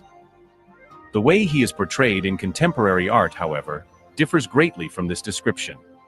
The most revered Byzantine monarch of all time, John II Komnenos, 1118 to 1143, was characterized as. Despite being known as the Moor, this man is of medium height and has black hair and skin. William of Tyre's Chronology, 1523. Likewise, according to Nicetas Choniates, who lived during his time, Manuel I Komnenos was described as one particular Ethiopian with dark skin. As they crowned him emperor of the Romans, they escorted him in a royal parade. But photos of them taken after the iconoclast period look different. King Augustus the Strong of Poland, Polish nobleman Leszek the Black from the 13th century, Polish knight Zawisza the Black, Queen Charlotte of the Holy Roman Empire, whose family tree includes Moorish-Portuguese blood, and the list goes on and on. Edward of York's wife, Philippa of Hainaut, was born in 1310 in Valenciennes, France, and she too had black Moorish descent. Also reflecting black influence spanning ages are figures such as theologian Jacobus Capetine, composer George Bridgetower, who rivaled Beethoven, and writer Alexander Dumas, *The Three Musketeers*. The African heritage of numerous European nobles, knights, judges, dukes, duchesses, viscounts, led to the incorporation of black phenotypic into European cultural rites. There are numerous fascinating activities that come to light when one looks at the long-lasting cultural aspects that originated in medieval Europe. Wearing wigs is the earliest famous practice. This custom originated in the courtroom, and historical records reveal that attorneys were expected to present themselves in court with neat, short hair and beards until the 17th century. For all intents and purposes, wigs made their debut in courtrooms as a social accessory. Wearing a wig was considered proper courtesies during the reign of Charles II, 1660 to 1685. Who, then, was the model that the populace was trying to emulate? They were acting out a scene from Henry II. The Merry Monarch, Charles II, 1630 to 1685, was a healthy-looking infant who appeared much older at 4 months of age. He looked like a 1-year-old, according to his mother's complaint. Charles, who was referred to as a tall black man on parliamentary wanted posters, began fighting in the English Civil War when he was 12 years old. If Charles II was said to be a tall black guy, then why wouldn't artworks included on Wikipedia reflect that? You probably already know the drill. His natural hairstyle, together with that of old black nobility, started to impact important parts of European society. The pictures show how the curly hair on the shoulders of the medieval wigs resembles the hairstyles of Africans. The issue it begs is, whose hair was it that these wigs were trying to imitate, if not African hairstyles? These wigs are definitely unlike your average European haircut, thanks to their tightly curled texture. Black Africans are the only people on the planet with this unique style of kinky hair. The YouTube channel straight up raised the question of why anybody, particularly members of high society and monarchy, would go for these specific African hairstyles if given the choice. The big posterior, which was once rejected or scorned but is today highly sought after, was another characteristic that women in medieval Europe imitated. For instance, in the 2020s, there were around 397,000 Brazilian butt lift procedures performed on women. This does not even account for the countless women who dedicate countless hours to the gym to gain muscle in that particular area. Women in medieval Europe went so far as to fashion accessories like the bustle to draw attention to their posteriors. Lipstick, in my opinion, may have first been designed to mimic another trait, specifically the larger, more desirable lips of black women. Nonetheless, I will investigate this further at a later time. This in no way implies that white women are less attractive than black women. The evidence merely demonstrates that black women in authoritative roles had a profound impact on medieval European society, inspiring a desire to emulate their looks and demeanor. Curiously, the inverse is also true. Some black women are attempting to mimic more conventional European hairstyles. We must acknowledge that mainstream historians' depictions of history may be, at most, erroneous and at worst deceiving, as Benjamin Franklin put it. Franklin penned, "Why should we put up with the invading Palatine Boers, who are actually Germans, settling down in our towns and gradually replacing our language and customs with theirs? Why should Pennsylvania, a province originally settled by English, become a melting pot of aliens who will soon outnumber us and Germanize us rather than the other way around? They can't possibly take on our skin color, much less our language or traditions." Which brings me to my next point. There are disproportionately few individuals on Earth who are white. In Africa, every single person is either black or tawny. In Asia, the majority of people are tawny. In the Americas, every single person is black or tawny. And in Europe, the majority of the Spanish, Italians, French, Russians, and Swedes are dark-skinned. The majority of the Germans, with the exception of the Saxons, are also dark-skinned. And the English are the most numerous white people on the planet. A portion of Franklin's quote is frequently left out. The black German king George II occupied the throne of England in 1751, the year in which Franklin penned this article. One could ask, where did all those black people go? If there were really so many black people in Europe. A complex chain of events led to the decline of the black European population, and here is the solution. Some examples of these events are the Jacobite exile, forced migration, the Reconquista, and the Inquisition. Islam, a new religion brought to Europe by Arabs and Africans, caused a revolt in Europe following the conquest of the Iberian Peninsula by the mostly black Moors. The result of this resistance was the Reconquista, an armed and cultural conflict that lasted from the 8th to the 15th century. At this time, the cruel Inquisition was underway, and its goal was to exterminate Protestant converts and Jews. Judaism and Protestantism were religions that many black people had turned to from Islam because they were consistent with their earlier convictions. The Spanish Inquisition began in 1478 with the goal of strengthening Catholic authority through the persecution of heretics, such as Jews who converted to Christianity and Muslims who were baptized. To coerce conformity and get confessions, the Inquisition resorted to cruel tactics such as torture. Despite the fact that many Jews claimed to have converted to Christianity in an effort to flee persecution, the conversos were nonetheless singled out and eventually expelled. The Jewish community in Spain was devastated in 1492 when Ferdinand and Isabella issued an edict requiring Jews to convert or depart the country. Moors who had sought refuge in Judaism were numerous among these Jews. Eventually, in the early 17th century, the Moriscos were exiled as a result of being persecuted by the Inquisition. As a result, many African Americans emigrated to Jamaica and other countries from Ireland to Spain. The origin of the Anglo-Saxon race demonstrates that a considerable percentage of the people in Scotland and Ireland was black before the Viking invasion in the late 8th century. Surnames and historical sources that mention this heritage include Blackman, Blackman-Blake, Seward, meaning swarthy, Stuart, and Cert. The African Americans in this area eventually became the Jacobites, who sided with King James, or Jacobus. Exile to the Americas was the fate of many Jacobites. According to J. Macbeth Forbes's Jacobite Gleanings, the transportation of the Jacobites in 1745 passenger manifests reveal that Jacobites were transported to Antigua and other Caribbean locations, thus forcing them into exile. An intriguing aspect of this is that their names and physical characteristics are provided, and it is evident that the bulk of them are black. Both William Blake and Douglas Campbell have dark complexions and black curly hair. Keep in mind that the Old English words Dougal and Doug signify black, hence, many people with these names descend from ancestral black families. Alex Katak, auburn-haired, robust. John F. Kennedy is also black, and Angus McIntosh is black and extremely powerful, so it's not just at the very top. The list is endless. The great majority of African Americans came to the United States via ship, although a smaller but nonetheless significant minority of African Americans from Europe either fled persecution at home or were forcibly transported there. The large number of black people in Europe was decimated by the Reconquista, the Inquisition, and forced exile. After their removal, all representations of influence were systematically erased from icons, leading to the illusion of a solely European medieval history.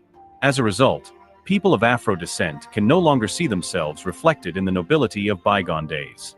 Furthermore, they have brought about a group of individuals who have been brought up with this falsehood, who have never dared to challenge it, and who now utilize it to justify their own racial supremacy. But we know from looking at the past that this is completely false. Africans, this time donning turbans, offer the suffering Europeans the seeds of civilization once again, just as they had done 9,500 years ago when the black Natufians shared the knowledge of agriculture with everyone, and again between 300 and 500 BC when they taught the Greeks everything they knew. Because of this, as we will see in the part that follows, they were once again worshipped as gods. The most fascinating compilation of Christian icons may be found in the lately rediscoverable book Russian Icons by Father Vladimir Ivanov. The fact that it is located in Russia in Eastern Europe, rather than Western Europe, and that it portrays a lot of Christian icons as black make it very intriguing. Throughout, other words, from Spain to Russia, black people were worshipped as gods throughout France, Italy, Germany, and Spain. Not including the ones secreted at the Vatican, there are a total of at least 500 black Madonnas in Europe, with 128 of them located in France alone. Also, keep in mind that these images withstood many waves of iconoclasm. Thus, they were likely widely used across Europe long before famous artists like Michelangelo and Leonardo were commissioned to paint the iconic ionized face of Jesus that is known today. As always, we must inquire critically, why were black people shown and venerated throughout Europe if the official historical account is correct, and they have never accomplished anything noteworthy? What is even more puzzling is the fact that black people appear in a plethora of European paintings, sculptures, and plays. The intentional erasure and methodical annihilation of the icon endured from Western Europe to Eastern Europe, from Germany to Italy, and beyond, all because they were present in such large numbers and had such influence. Just one more thing about black Africans in medieval Europe before we go. The Spanish king, Philip II, is depicted here. The fact that Philip was born to Holy Roman Emperor Charles I made him anything than average. Count Augustus and Christian John George are seen in this painting. John George was the Elector of Saxony. Christian was a king from Scandinavia. Elector of Saxony Augustus is the final one on the right. You can see that the coin bears their names. Among the many details provided in a description of the Western Islands of Scotland is the following. The inhabitants of this isle are generally well proportioned, and their complexion is for the most part black. There is a crest here. I included this as an example. Ivy Williams' coat of arms from 1485. The inhabitants of this isle are well proportioned, generally brown, and some of black complexion, reads the book A Description of the Western Islands of Scotland, which is where we find the information regarding the Isle of On. They are in excellent health and have a natural talent for any kind of work. But now we're reaching a crucial point in the book. Here we have Charles, a prominent character during Edward VI's reign, who was also known as the Duke of Somerset and the master of the horse of the historic Seymour family. Keep in mind that the Jacobites are the ones he is spying on. Here we are at the section of the book where his appearance is described. He is of medium stature, well-shaped, and very black complexion. He loves music and poetry. He has good judgment, but he is very hesitant when he speaks. He is expressive. He is in his early 40s. James Vernon, Esquire. Here is another. During the reign of King Charles II, he served as a clerk in the office of the secretary. The author describes him as a tall, thin man of brown complexion. However, the Wikipedia photo of him does not do justice to the individual. The attribution of this painting may have been incorrect, all things considered. But if this is true, they have erroneously assigned thousands of portraits, and none of these instances feature a prominent black man instead of a white one. A second coin featuring Augustus, Elector of Saxony, is seen here. Many Moors converted to Protestantism in order to avoid persecution during the Reconquista and the Inquisitions. The Saxons were Lutherans, a significant branch of Protestantism. Known as the Moor because of his dark complexion, Alessandro de' Medici ruled Florence from 1530 until his death in 1537. Along with becoming the first Medici to hold the title of hereditary monarch, he oversaw Florence. It goes without saying that this is a fresco painting of a knight's tournament. Listen to the prophets. They will be portrayed as men of color. Keep in mind, the prophets are all men of dark complexion, yet his clothing is white. Why? Because the prophets, whenever mentioned in the Bible, are usually described as men of dark complexion, and our ancestors are invariably described as black men. As guys of race, they portrayed them in that way. But then what? Do not forget this. The years 1453 marked the beginning of the Renaissance. Page 60 of a history and art states that we will be visiting Spain. Gaze upon this. Which color are these ladies? Pure white. By the way, what shade are their digits? Totally black. How did that happen? Did someone dip their fingertips in chocolate? No. The pictures were covered up by their hired hands. Why do they have white skin and black fingertips? Reason being, in 1453, iconoclasts painted over these pictures. It is not fair to accuse people of African descent of being revisionist historians. If anything, people of African descent have had to muster an extraordinary amount of bravery and curiosity to seek out evidence that has been ignored for far too long. Having the guts to be mocked when so many historical images and emblems proclaim that the fear-based rulers of yesteryear were unable to erase their mark on the world. Authority figures who have known these facts for decades, if not centuries, but have chosen to keep them hidden are known as historical revisionists. Also, for some reason, they are still referred to as historians. Historians have a responsibility to preserve historical accuracy. By doing so, they serve as guardians of future generations' awareness of what has been forgotten. Here, the majority of them have let us down by depending on a veritable Babel tower of falsehoods and convoluted stories. With the correct information about Africa's historical contributions being shared, it will accomplish for generations of people of all races what ineffective legislation, meaningless speeches, and the educational system failed to: liberate our minds from hatred, fear, and feelings of inadequacy. All these outlets and scholars deserve a tremendous amount of praise once again. Kuro Aha, Re-Educated TV, The Debunker, Mr. Theory on Twitter, and everyone else I listed in the video description do incredible work, and they all offer fresh insights into Black and African history that the mainstream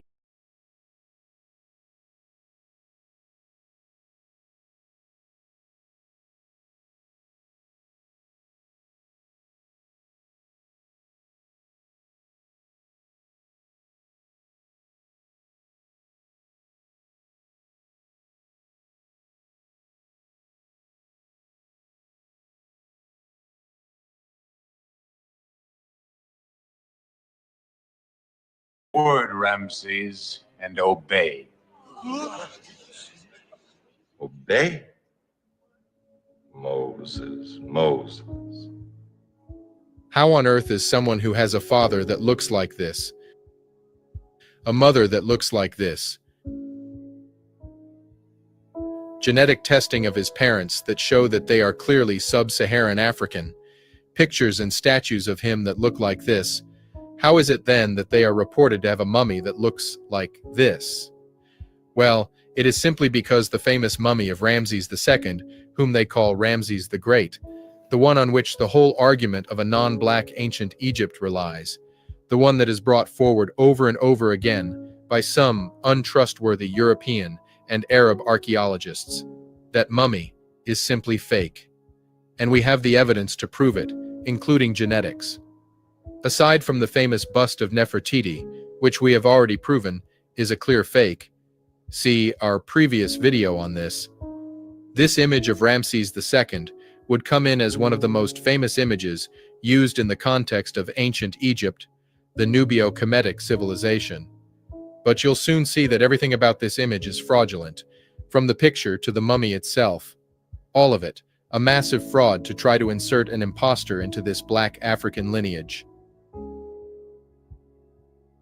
Sargon of Akkad once said, "Sargon, the mighty king, king of Agad am I, the black-headed people I ruled and governed." This is the Without History channel.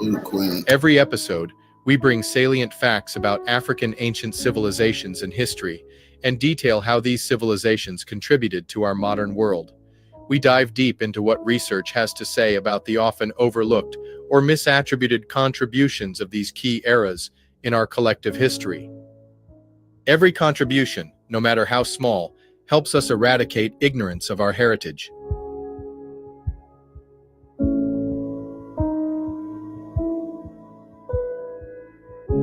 Probably because Ramses is considered by many one of the greatest pharaohs in Egyptian history. And so, if one can claim Ramses as white or Levantine, then by distortion of logic, they would also claim the whole of ancient Egypt as non-black. The whole 3,000-year-long civilization. Never mind the unending list of black pharaohs from the beginning, when Narmer unified Kemet, to the pyramid-building phase when Khufu and Imhotep built pyramids and invented medicine, or when Hatshepsut made her expedition to Punt, or even during the Roman era, centuries after ancient Egypt, the Nubio-Kemetic civilization. Revolutionary salute to our queen, Yaya's kids, for the donation to the war chest. Revolution is a way of life. Absolutely appreciate the love, queen. Salute to you. Had ended, when the Romans themselves described all the ancient Egyptians, Kemetu, as black. Never mind Thutmose III, the one they call the Napoleon of Egypt, who expanded the empire well into the Levant, effectively creating one of the largest empires ever known to man. None of that would seem to be enough as long as one of the 300 pharaohs in Kemet can be proven as white or Arab. But before we dive into all the archaeological and genetic evidence that shows that Ramses II was clearly a black African, let's first look at this image of Ramses's mummy that we see everywhere online.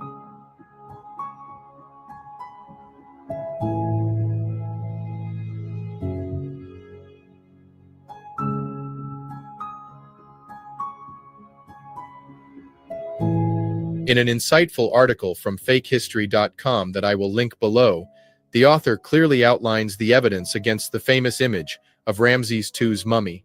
A photo circulating widely across the internet has been falsely claimed to depict the mummified remains of Pharaoh Ramses II, sparking debates and confusion online. However, investigations have revealed that the image does not show the real mummy housed at the Egyptian Museum in Cairo, but rather a cleverly crafted replica. Initially, the photo appeared convincing, bearing a striking resemblance to authentic images of Ramses II's mummy. Social media discussions, however, raised doubts about its authenticity, prompting a deeper look into its origins. Comparing the viral image to verified photographs of the real mummy proved challenging due to varying angles and lighting in available pictures. Yet, after locating a clear, confirmed image of the actual Ramses II mummy, subtle differences became apparent, enough to confirm that the widely shared photo was not genuine. Oh, by the way, did you know that in the 1960s, when the mummy of Ramses II had caught an infection in its leg, and that this infection was eating away at the mummy, the remains of the pharaoh had to be shipped to France for urgent radiation treatment? Well, the most famous Egyptologist of all time, Cheikh Anta Diop, was present when the mummy was brought to France, and he relates to us that when the mummy arrived in France, its skin was pitch black, as are pretty much all mummies from ancient Egypt. However, after repeated rounds of radiation to disinfect the mummy, its skin had turned considerably lighter, to the color that we see today. Its original skin was akin to that of his father's mummy, Seti I. You see what his father looks like? Extreme black skin, high cheekbones, flat nose, thin chin, and dolichocephaly. Well, remember this because we will also see what Ramses II's mum looks like later. Nevertheless, the replica, while clearly inspired by Ramses II, turned out to be an artificial creation. Questions arose about its purpose. Was it made for a museum display, an exhibit, a film prop, or simply for amusement? Despite extensive searches, the exact source remained elusive at first, leaving the mystery unsolved. This lack of clarity fueled online debates, with many still convinced of the image's authenticity. Complicating matters further, at least 3 separate attempts to digitally reconstruct Ramses II's living appearance had relied on this fake mummy, sparking heated arguments about historical accuracy based on a mistaken premise. The breakthrough came with help from the online community. A follower named Manissa traced the image back to a now defunct website, Lubati Designs Unlimited, where the object was once sold as a latex prop. This discovery led to the prop's creator, Eric Lubati, a sculptor and mask maker since the 1980s. Lubati confirmed he crafted the life-sized Ramses II replica in the late 1990s, basing it on photos of the real mummy. Unaware of the controversy until recently contacted, he expressed amusement and pride that his work was mistaken for the genuine article. Only 10 to 15 of these props were ever sold, making it a rare item, and explaining why it went unrecognized for so long. The case of mistaken identity doesn't end with Ramses II. A similar mix-up has occurred with his father, Seti I. Photos of a replica of Seti I's mummy have also been mistaken for the real thing online. This replica, however, was easier to identify as part of the National Geographic Treasures of the Earth exhibit at the Children's Museum in Indianapolis.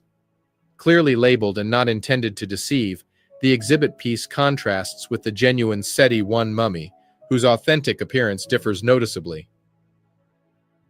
But what did Ramses himself have to say about his own appearance? Well, that's what we will see next.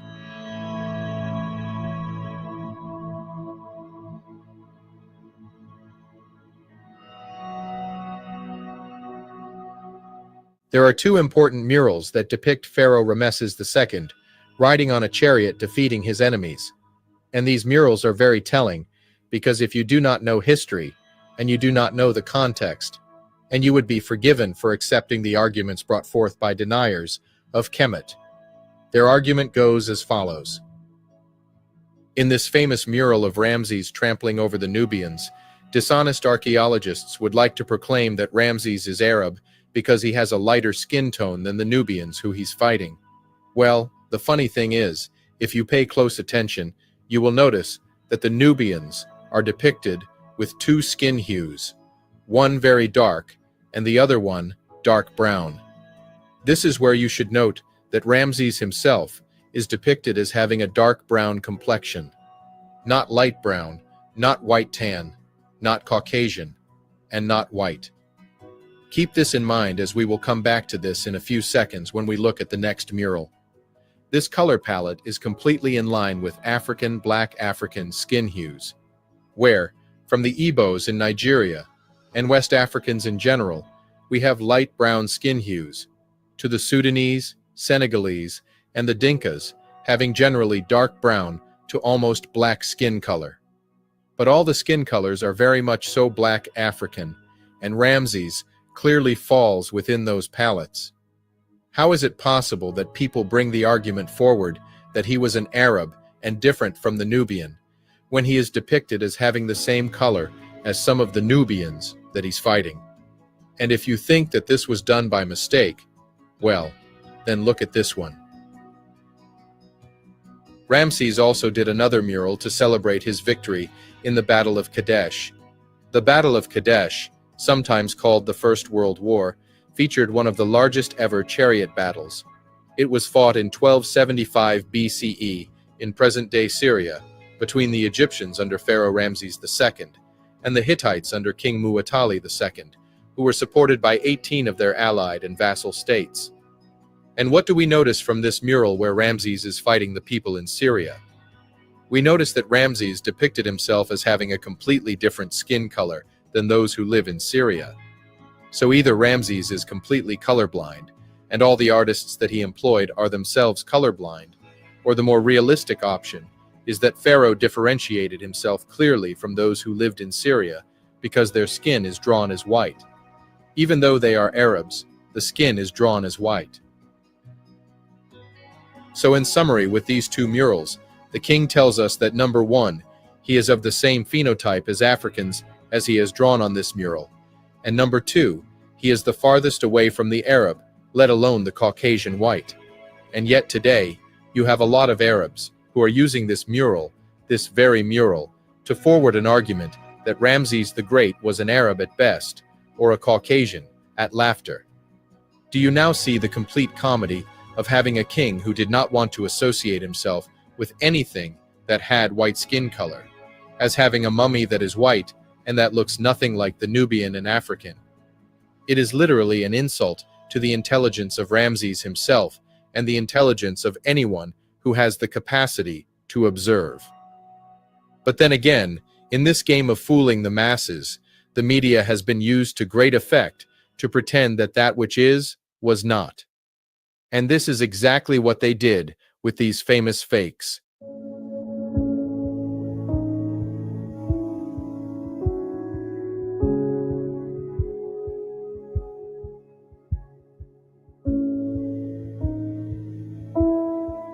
In episode 40 of Without History, we saw how ancient Egyptian artifacts are plagued with fakes and forgeries. Interestingly enough, these fakes all seem to have a common objective: to introduce a Caucasian or Arab presence instead of the black man and the black woman in ancient Egypt. And in the most famous of those cases, as we have seen, the attempts are crude and laughable. Princess and Queen Tetisheri's statue is a clear fake that was used to train generations of Egyptologists before it was confirmed as a fake.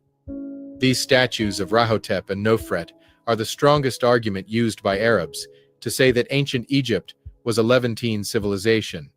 And yet these are obvious fakes of poor quality, where none of the artistic standards of ancient Kemet are followed.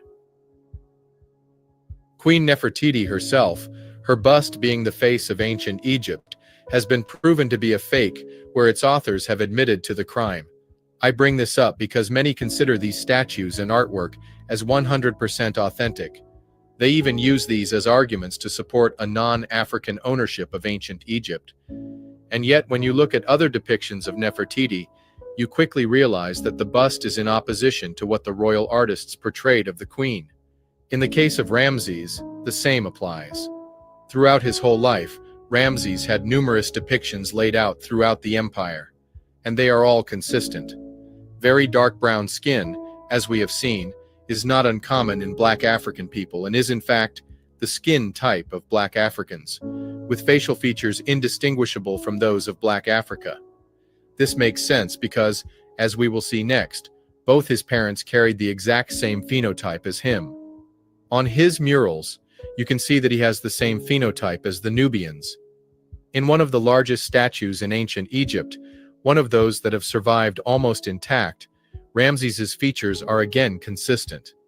Look at the generous lips, the protruding jaw, the high cheekbones, large eye sockets, the thin chin, the broad shoulders and small waist, the long limbs, so on and so forth. His features are even more evident in this lesser-known statue of him, and you can see why this statue of him is not so popular, because you can clearly make out that he cannot be mistaken for anything else. He is clearly a black man, and this lifelike statue looks nothing like the reconstructions that we see online. Or again, as we can see here on the Abu Simbel temple, with the giant statues which are done at the entrance, they have features which are uniquely black.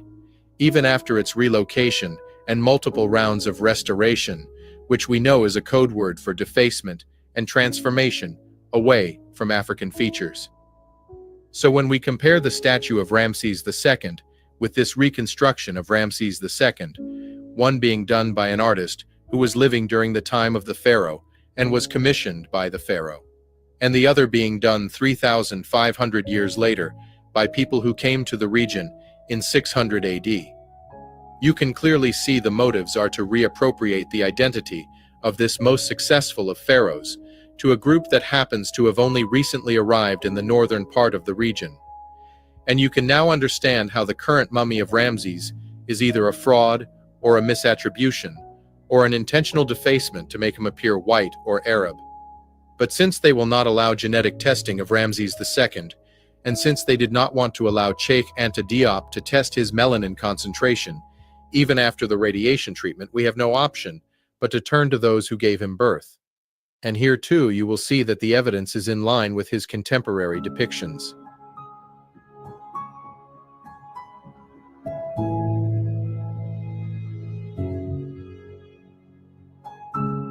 Ramses II was son to Seti I and Lady Tua. His father was a brilliant military strategist who extended the empire well into the Levant and was the first to capture the city of Kadesh, although the city was later lost, giving his son an opportunity to recapture it. Seti also had to work hard to restore the reign of the god Amun after Akhenaten caused disruption in the Egyptian pantheon with his attempt at monotheism. Seti was not of royal lineage, but his father worked his way to power after supporting Horemheb, who had stabilized the nation after Akhenaten's downfall. Interestingly enough, no genetic studies have been done on the mummy of Pharaoh Seti. Nevertheless, this is what he looked like. And here is another one of his depictions, this time as a statue. You can see, even though it has been broken exactly at his nose, the shape of the head and the mouth and lips are definitely black African.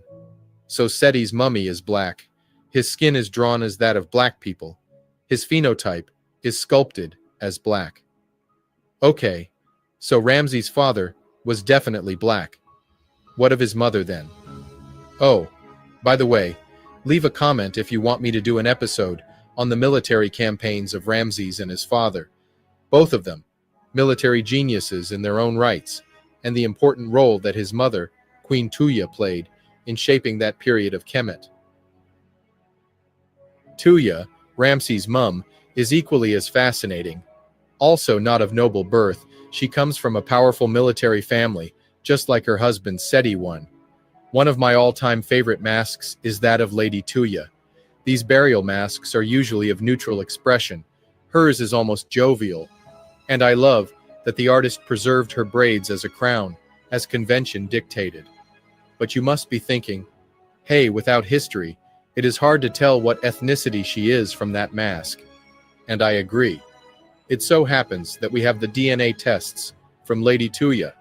And as you can see from this table, just like multiple famous ancient Egyptian mummies who actually had their DNA tested, Ramses II's mother had a 93% sub-Saharan African DNA result. In other words, unmistakably black. As I said at the beginning of the video, how on earth is someone that has a dad that looks like this, a mum that looks like this, pictures of him that look like this, reported to have a mummy that looks like this? His father was pure black African. His mother was pure black African. His depictions are identical to those of the Nubians, and in opposition to those of the Levantine. Ramses II cannot be mistaken for a white man with blue eyes. And even if he happens to have been albino, then it still wouldn't have matched the depiction that he commissioned of himself. Okay then, so maybe the mummy of Ramses II may not really be the mummy of the pharaoh. And this is exactly what we are going to see next.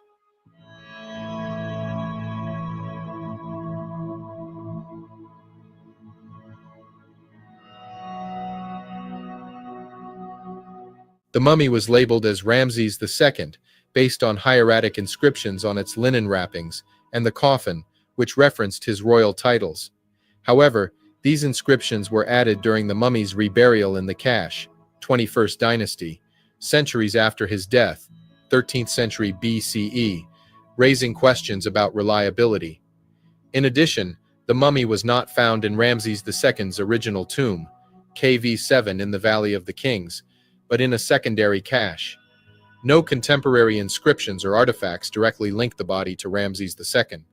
The mummy believed to be Ramses II was found in a cache of royal mummies in the Deir el-Bahari complex, specifically tomb TT320, also known as DB320. This tomb was a hiding place created by Egyptian priests during the 21st dynasty to protect royal remains from tomb robbers, who were becoming increasingly prevalent. The discovery was a bit convoluted and involved a family of local tomb robbers, the Abd el-Rasuls.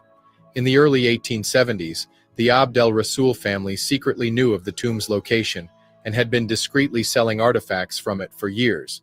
A decade later, in 1881, the Egyptian Antiquities Service, alerted by the appearance of royal artifacts on the black market, began an investigation.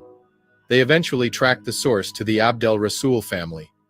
Under questioning, and reportedly some pressure, one of the brothers, Mohammed Ahmed Abd el-Rasul, revealed the location of the tomb. Emil Brugsch, working for the Antiquities Service, was the first Egyptologist to enter TT 320. He found a chaotic jumble of royal mummies, including those of Ramses II, Seti I, Thutmose III, and many others. It was a truly astonishing find. This is where it gets interesting, and where you'll find arguments challenging the absolute certainty of the identification. The primary evidence for the identification comes from the following. Ramses II's mummy's coffin and his wrappings bore the royal cartouches, identifying him as Ramses II. So, if the grave robbers hadn't swapped mummies, and if Emil Brugsch hadn't tampered with or swapped the mummy, then we are to understand that this is indeed the mummy of Ramses. And why do I say that? It is because of the way the mummy was discovered.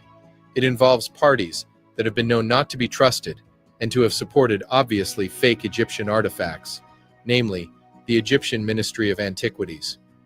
The discovery of the mummy of Ramses II is tied to the uncovering of the royal cache at Deir el-Bahari in 1881, initiated by an investigation led by Gaston Maspero.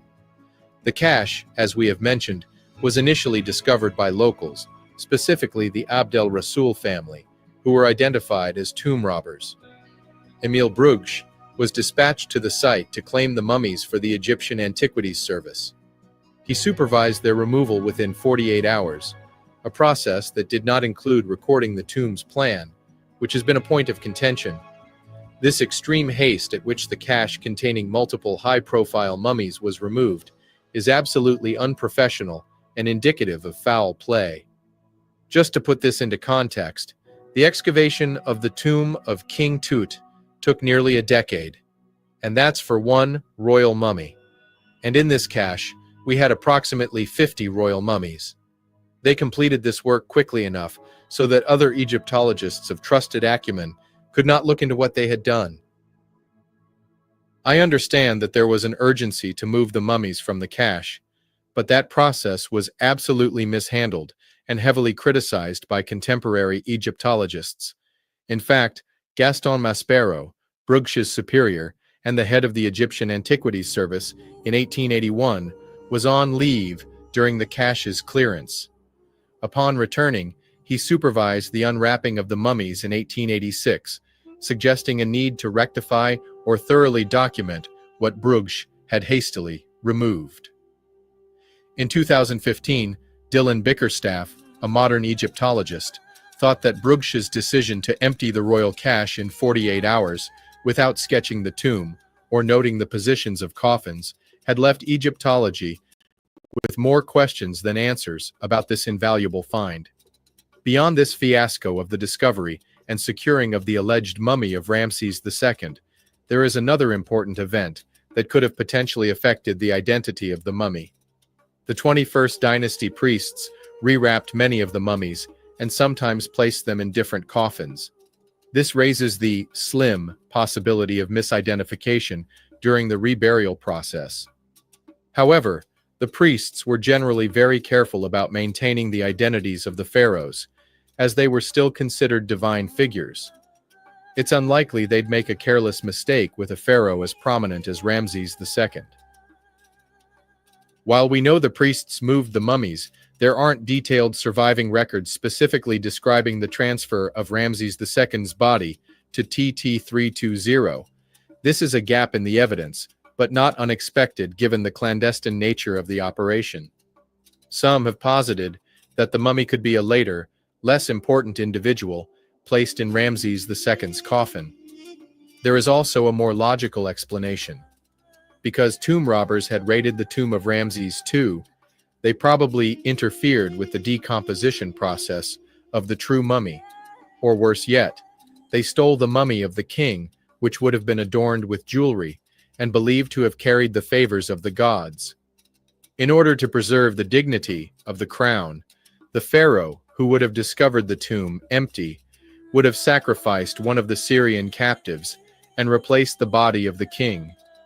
And if you are thinking that this explanation is crazy, I would totally agree with you. But it would be infinitely more probable that the current narrative. And to close the whole argument, there is a simple fix. Complete the DNA test of Ramses II's mummy, complete his melanin concentration test, like Cheikh Anta Diop also wanted, and then compare those results with the DNA data that we have of his mother. Salute, family. It would be very easy to tell if the current mummy of Ramses is authentic. Until then, my hypothesis of the mummy of Ramses II being a fraud will stand, as more probable that the accepted fairy tale. Critics argue that labels added during the 21st dynasty reburial could be erroneous or politically motivated, and we know that other mummies in DB 320, like Thutmose I, were misidentified due to relabeling.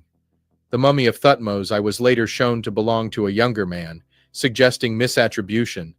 So it is not impossible that Ramses II's body was indeed switched. What I do know for sure is that when Ramses was alive, this is how he asked to be drawn, and this is how he asked to be sculpted, as a black man. And this fact is completely ignored by a community who would like to hold on to fantasy, a community that has been proven to advance fakes in order to give their lie of a non-black Egypt a chance. And, like I have mentioned before, the whole of Kemet, from the pre-dynastic era in 3500 BC to its downfall in the second half of the last millennium BC, during that whole time, ancient Egypt was black and looked like this. And out of all the 300+ pharaohs that I have studied, none look Arab or white in their contemporary depictions, and Ramses II is no exception. So no, Ramses looked nothing like this. He would have been shocked at the idea that someone would paint him as a white man or a Levantine.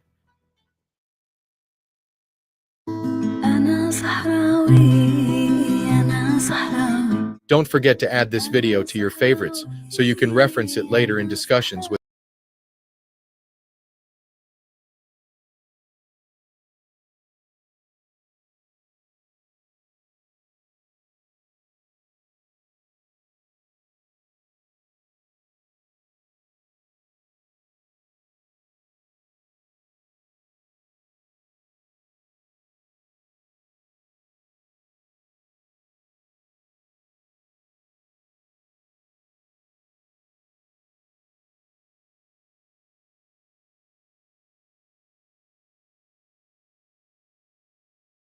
Recently, La Presidenta de Mexico, Claudia Sheinbaum Pardo, signed 2 edicts into law, which are breathtaking to say the least. What she did and what she signed into the Mexican Constitution are 2 parts. The first part was that the indigenous people within Mexico of many different tribes will now have the ability to have their own sovereign nations. Now, bear with me here. So basically, a commission is set up to recognize those indigenous nations within Mexico and teach them and show them how they can rule autonomously and set up their own rulership over their own people, because there's a lot of indigenous different tribes within Mexico. The second part of that edict that was signed into the Mexican Constitution recognizes, and hear me out here, Afro-indigenous. So, and that basically states that written into the Mexican Constitution, it is now law that the Afro-indigenous are recognized as full citizens of Mexico and are afforded their indigenous status. And then she went on to state that Mexico recognizes that Afro-indigenous people were on this continent hundreds of years before the Spaniards stepped 1 foot on the soil.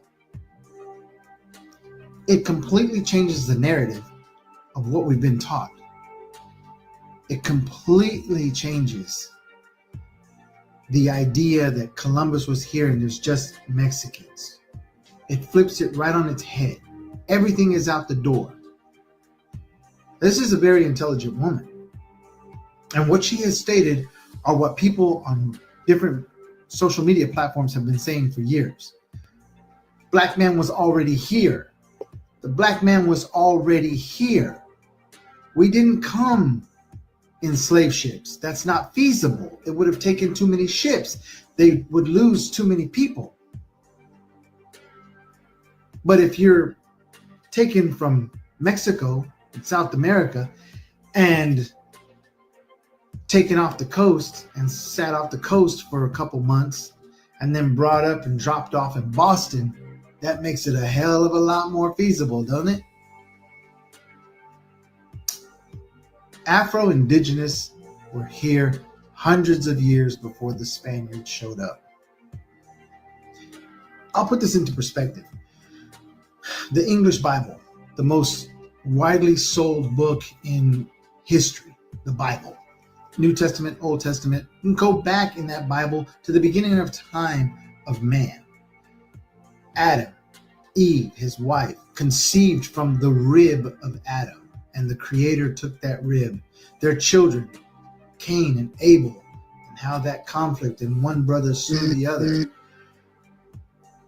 The creation of the earth, the waters, the fish in the deep, the firmament. Okay, enough Bible lesson for today. But yet we can't go back before Columbus. What was the black man's history? How did he get here? The Phoenician? The Israelite?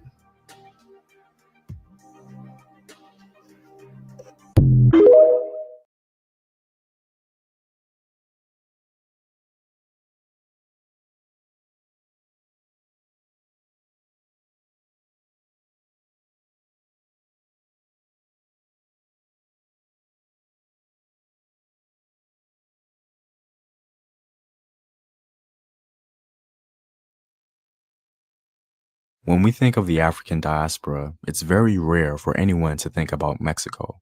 But little do we know that Afro-Mexicans have contributed to the very formation of Mexico itself.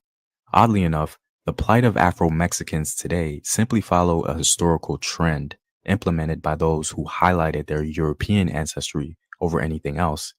Today, I wanted to honor one of the little-known Afro-Mexican revolutionaries who liberated the Mexican people from Spain, Vicente Guerrero.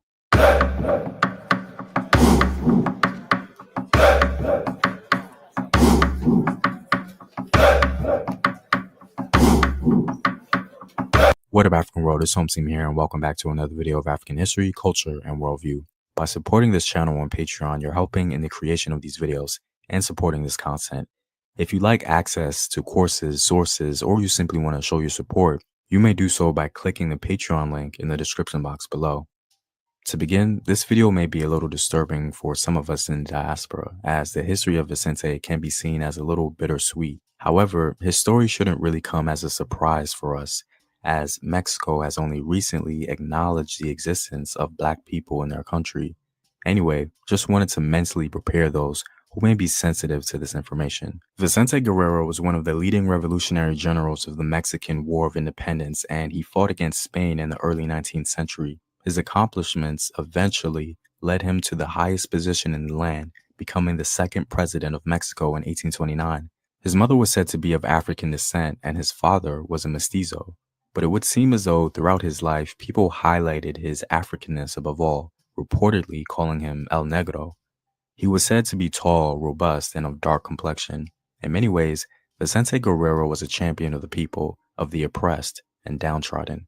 I'd like to think he was this way because he was an Afro-Mestizo man who no doubt experienced what it was like to be Black in Mexico. He came from humble beginnings, starting life as a mule driver. Ironically, his father and his uncle supported Spanish rule of Mexico, but he seemed to have very strong ideas of his own because he was eager to join the Mexican Revolution in 1810. Apparently, Vicente had a very different experience from his father's people, as he was more often than not perceived as black, just like his mother. He no doubt saw the mistreatment of his mother throughout Mexican society. Some sources even claim that black women were not even allowed to wear ornaments or jewels. If that's true, then that certainly must have had an impact on young Vicente. The upper class Mexicans, usually of lighter hue or closer to European phenotypes, oppressed the native people and Afro-Mexican populace. But ironically, the Mexican upper class were oppressed and looked down upon by Spain. So there was a very ironic phenomenon in Latin America during that time. But in the end, Africans were always at the bottom. Mexican elites were not permitted to trade with foreign countries, and local manufacture was forbidden. So when the revolutionary Hidalgo planted grapevines to make his own wine, government officials tore them up. Wine had to be imported from Spain with a high tax. Also, Mexico was ordered to pay a tribute of around $45 million to Spain. Overall, local Mexican grievances were more than worthy of note, and their maltreatment certainly paved the way for the War of Independence. Declaring Mexican independence, Hidalgo had called upon all his countrymen to follow him. Guerrero distinguished himself so well in the first battle that he was made a captain. In the first stage of the struggle, the Mexicans were successful, but Spain, sending reinforcements from home, soon crushed the rebellion. One by one, leading Mexicans Hidalgo, Allende, Aldama, Jimenez, and Mina were slain or made prisoner. The remainder accepted the king's pardon, all except Vicente Guerrero, who fought on. The government, in an effort to win Vicente, sent his father, Pedro, to offer him lands and wealth. But Vicente scorned the offer. He pledged not to rest until the Spaniards had been driven into the sea. Spain sent one of their best generals against him, but Vicente defeated him in 2 battles. Interestingly enough, the general sent to defeat Vicente, General Iturbide, wanted to break away from Spain himself, and together, Vicente and the Spanish general joined together and defeated the Spanish commander Santa Anna.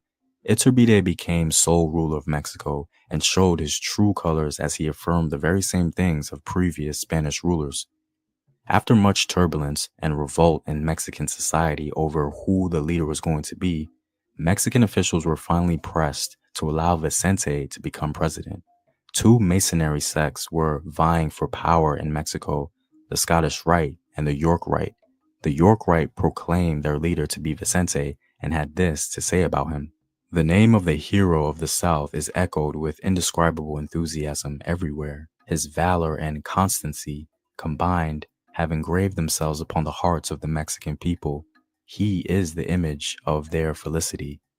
They wish to confide to him the delicate and sacred task of the executive power. In 1829, he became the second president of Mexico and went on to champion the cause not only of the racially oppressed, but also of the economically oppressed. In September of that same year, Vicente abolished slavery. This was significant because he did this many years before Abraham Lincoln. As president, Vicente also abolished the death penalty, taxed the rich, protected small businesses, and established the village council movement that enabled peasants to elect representatives without qualifications of race, property ownership, or literacy. Unfortunately, after his brief rule as president, Vicente was betrayed, captured, and assassinated, largely because of the racial undercurrent of Mexico during that time, as many of the more Eurocentric Mexican elites did not want Vicente to potentially rally up Africans or natives in the nation to acquire more positions of power and become the face of the elites. This was largely because Vicente was making Mexican society more equal across the board, and that equality was being spearheaded by him, an Afro-mestizo who used to be a mule driver, and not a more racially European Mexican elite. I think Vicente has a great legacy, and I find it very interesting that it was a Mexican with African heritage who not only abolished slavery, but made Mexico a more equal society during his time. Well, I'm all out, guys. If you like these videos and want to help in its continued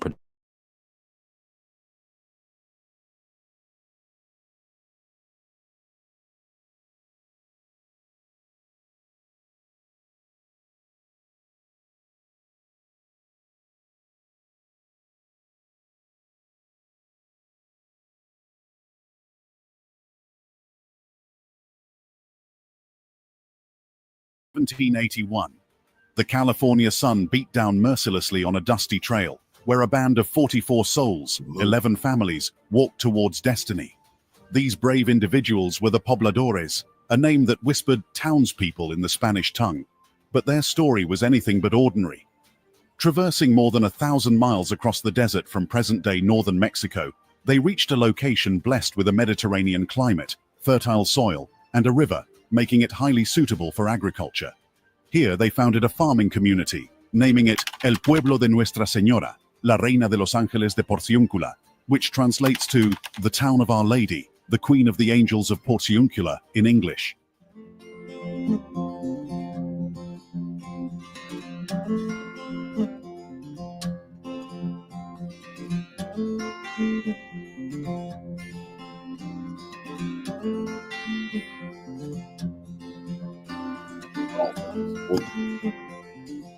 Yes, these individuals were the first settlers of Los Angeles.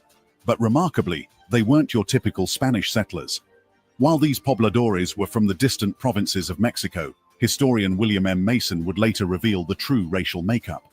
Within this group, only 2 were actually classified as white, 16 were mestizos, and a staggering 26 were in fact of African descent. Now you may wonder why there would be a need to emphasize their racial composition. But it is quite an important detail, as back then, racial prejudice was much worse compared to today. Indeed, we can currently classify 56% of Los Angeles founding families as black individuals, but such recognition had not been celebrated publicly for generations. In the 1950s, El Pueblo de Los Angeles State Historic Park honored the city's founders with a plaque. The early settlers of African descent had Spanish surnames, and their ethnicity would not have been known had the plaque not indicated it.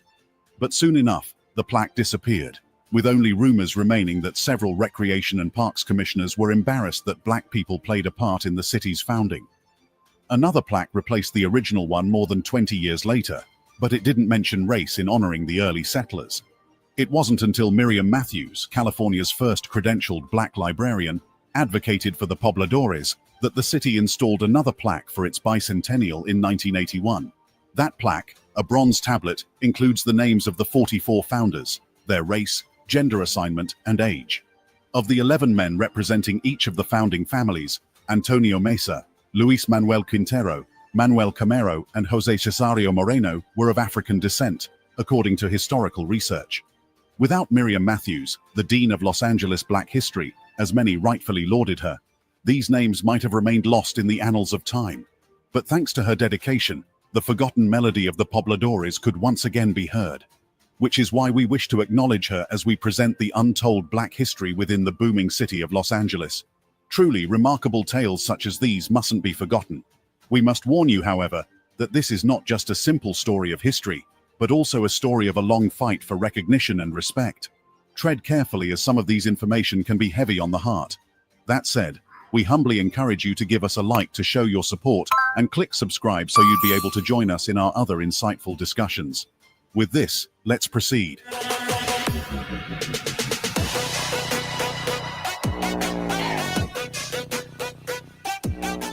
Known for its glittering sunshine, star-studded industry, and simmering pot of cultures, Los Angeles is a glamorous city that pulsates with life and dreams. But truth be told, it wasn't always this way. It has certainly had many disturbing moments of black prejudice, ironically so. The ones that we will mention in this video might even enrage you. And similar to most thriving areas of civilization, Los Angeles too had a historical tale of war and quest for power and wealth. After the pobladores had fully settled in the new land, the pueblo grew slowly over the next decades as they focused on agriculture and cattle ranching. By 1820, its population had grown to approximately 650 residents, and it was by 1821 that Los Angeles became a part of Mexico, following the Mexican War of Independence. However, this reign came to an abrupt end following the American conquest of California, which was part of the larger Mexican-American War. The last Mexican governor of California, Pío Pico, was of mixed Spanish, Native American, and African ancestry. With this in mind, it's truly unfortunate that many white Southerners who soon came to California during its gold rush era in 1848 brought racist attitudes and ideals with them. This pervasive racism ended up hindering the growth of the black community in Los Angeles, with only a dozen black residents recorded in 1850. And while we can agree that this detail is already quite troublesome, the tales of the California gold rush were also similarly disturbing. This era of loot lust, sparked by the 1848 discovery of gold at Sutter's Mill, ended up triggering a massive influx of approximately 300,000 people from across the globe, a sudden population boom that stimulated the American economy and propelled California towards statehood. It was during this era that Los Angeles had also started to thrive. However, it also had devastating consequences for native Californians, leading to a significant decline in their population due to poor living conditions and systematic violence. Bless their souls. Economy-wise, the California gold rush seemed like a good thing, but its real consequences were quite unsettling, for it attracted many hearts who would do ungodly things for fortune. This would later impact the lives of many more, especially our black brothers and sisters at the time. Fortunately, many still did not stray in faith, as during 1872, the First African Methodist Episcopal Church of Los Angeles was established under the sponsorship of Biddy Mason, an African-American nurse and a California real estate entrepreneur and philanthropist, and her son-in-law Charles Owens. Currently, the church now has a membership of more than 19,000 individuals. In 1880, with the construction of the Santa Fe Railroad and a subsequent surge in settlement, the number of black residents in Los Angeles increased, and by 1900, 2,131 African Americans lived in Los Angeles, making it the second largest black population in California at the time. This population would come to grow massively as the years go by. The promise of a brighter future in Los Angeles attracted a wave of African Americans in the 20th century, joining other diverse groups who flocked to the city after the Southern Pacific Railroad connected it to the rest of the United States. In 1910, the one-story wood-frame 51st Street School became the first all-black school built in Los Angeles. It hired white teachers because discriminatory hiring kept black teachers out of many cities in the state, including Los Angeles. The year after it was built, Bessie Brewington Burke became the school's first black teacher and 8 years later, the school's first black principal. By 1920, the black population in Los Angeles had grown significantly, drawn by the allure of opportunity. However, their dreams of a better life clashed with the harsh reality of escalating racial hostility.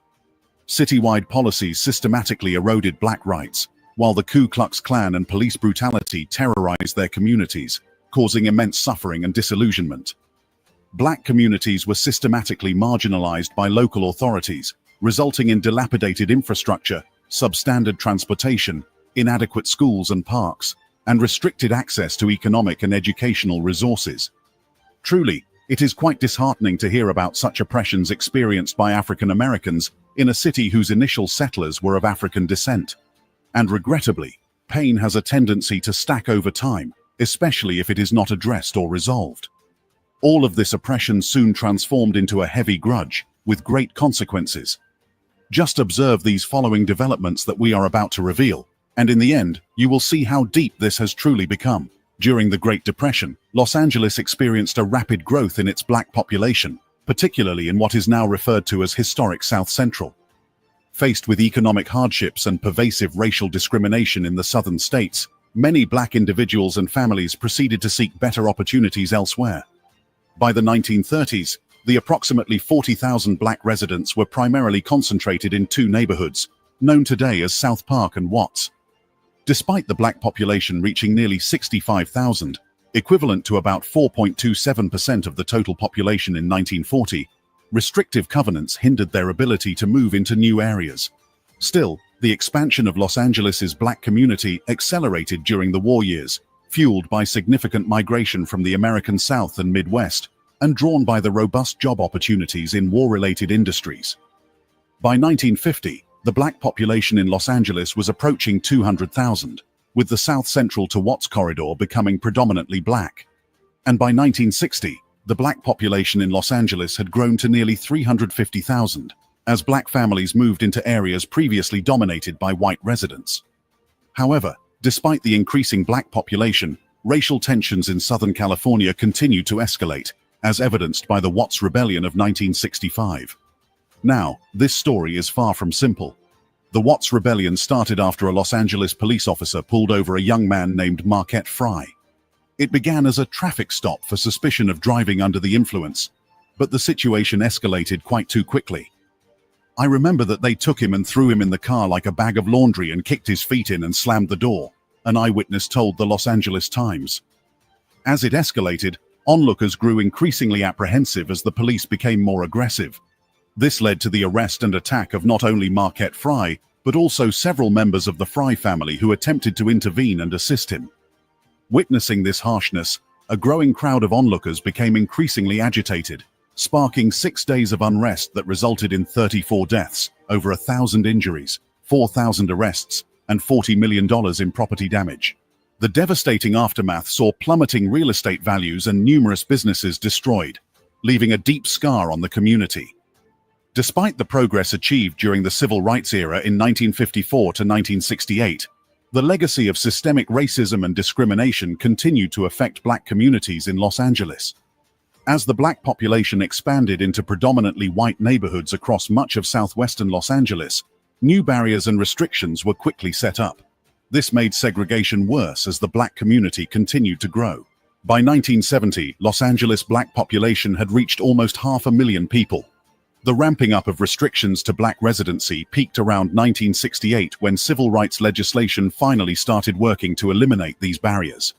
As a result, this era was the low point for integration and the high point of Black ghettoization in Los Angeles. Around 1980, Los Angeles Black population reached its high point at just over 500,000. Thanks to civil rights legislation and litigation, Black Angelenos were finally allowed to move to all parts of the city where they could afford to buy or rent.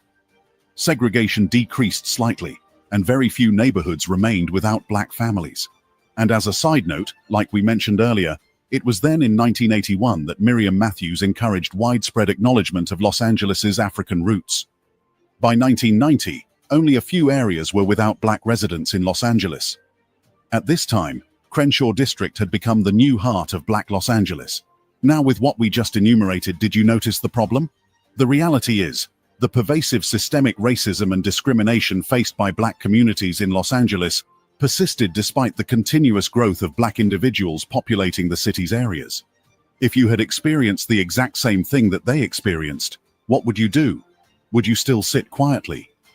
All of these inevitably led to the Los Angeles Uprising, as this is what happens when individuals are made to feel like society mistreats them and undermines their opportunities for a better life. At that point, the city's minority communities harbored a deep-rooted mistrust of the predominantly white police force. These fears were tragically realized in 1991 when a bystander's video captured the brutal beating of Rodney King, an African-American motorist, by Los Angeles police officers. The grainy footage, broadcast across the nation, sparked outrage and protests. A year later, emotions were still raw as the officers stood trial in Simi Valley. The jury's acquittal on almost all charges ignited a powder keg of frustration and anger. Protesters filled the streets, their cries of "no justice, no peace" echoing through the city. The unrest escalated rapidly, morphing into a maelstrom of violence, looting, and arson. The epicenter was south-central Los Angeles, but the chaos spread like wildfire, engulfing neighborhoods from the San Fernando Valley to Long Beach. Television screens flickered with horrifying images. Reginald Denny, a white truck driver, attacked at the intersection of Florence and Normandy. Firefighters battling blazes under sniper fire. The city was paralyzed by fear and fury. Mayor Tom Bradley declared a state of emergency, and National Guard troops were deployed to quell the unrest. President George Bush sent in federal troops and declared Los Angeles a disaster area. Rodney King himself pleaded for peace, his poignant question, "Can we get along?" echoing the desperate yearning for reconciliation.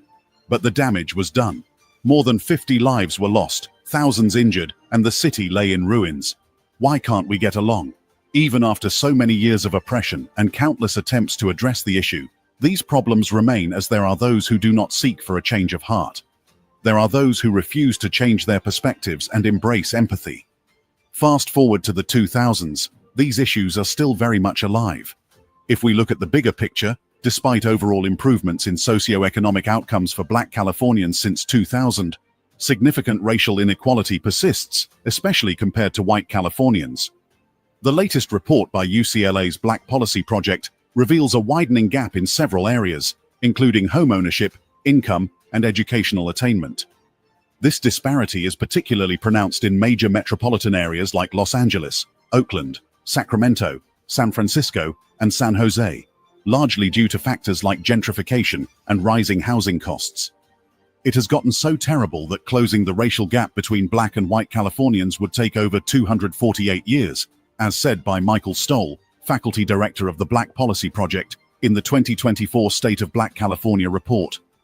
Since the previous report back in 2000, California's black population has experienced its first decline in decades, shrinking from 2.2 million to 2.1 million, and dropping from 6.6% to 5.6% of the state's total population. It's ridiculous in its truest sense that the decline in black home ownership between 2000 and 2020 in this area was nearly 6%, while other ethnic groups did not experience the same decrease over the same period. Zooming back in to present Los Angeles, the City of Angels shines bright, but shadows still linger over the black community. Finding homes, good jobs, and schools that nurture dreams are still a struggle. And even those sworn to protect can cause fear instead of safety. A 2023 annual country report shows that black residents in Los Angeles were the target of 46% of hate crimes, despite making up only 9% of the population. When will this change? And is it too late for change? Like a flower pushing through concrete, hope persists in the hearts of many black individuals longing for a better life. From the fight for civil rights to the ongoing Black Lives Matter movement, the black community has had a long tradition of overcoming adversity and fighting for change. Let their stories inspire us all to work towards a future where Los Angeles is truly a city of opportunity for everyone. Thank you for watching this video about the brief history of the black community in Los Angeles, including their struggles. If you found this content valuable and want to stay informed, don't forget to like, subscribe, and hit the notification bell so you never miss an update. If you have any thoughts, experience,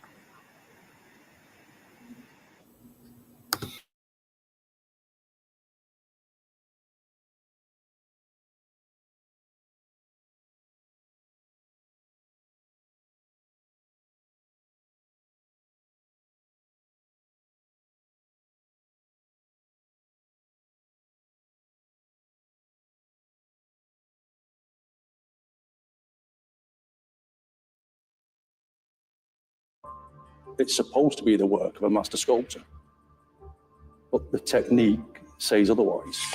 That's the work of, if not an amateur, then a second or third rate sculptor. And none of those will look for the pharaoh. You'd only have the best. The damage is selective, and that's a dead ringer for a fake. If I show you this piece from the German website alteromer.de, which is claiming to sell an ancient Egyptian artifact, you could be forgiven for thinking that this is an authentic ancient Egyptian piece, but you quickly notice that something is off. Number 1, why isn't the nose broken? Number 2, why did it retain its full color while virtually all other ancient Egyptian art didn't? Number 3, why does it look different? Well, if you scroll down a bit and check the date, you quickly realize the trickery. This piece is actually from the 2nd century AD, that is, 500 years after the Greeks, and the Romans after them, had invaded ancient Egypt, which means it is 500 years after the Kemetic civilization had collapsed. And to call this piece an ancient Egyptian artifact is like finding a Victorian hat in Louisiana in 1920 and saying that it is a traditional Native American hat. Hannibal Barca once said, "We will find a way, or we shall make one." This is the Without History channel. Every episode, we bring salient facts about African ancient civilizations and history, and detail how these civilizations contributed to our modern world. We dive deep into what research has to say about the often overlooked or misattributed contributions of these key eras in our collective history. This channel would not exist without the invaluable support of our benefactors. Every contribution, no matter how small, helps us eradicate ignorance of our history.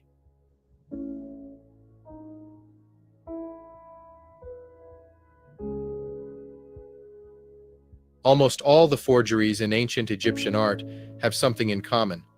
They all try to insert a European or Semitic type into the legacy of the Nubio-Kemetic civilization complex. This wouldn't be such a big issue if those forgeries only caused a loss of money for private investors.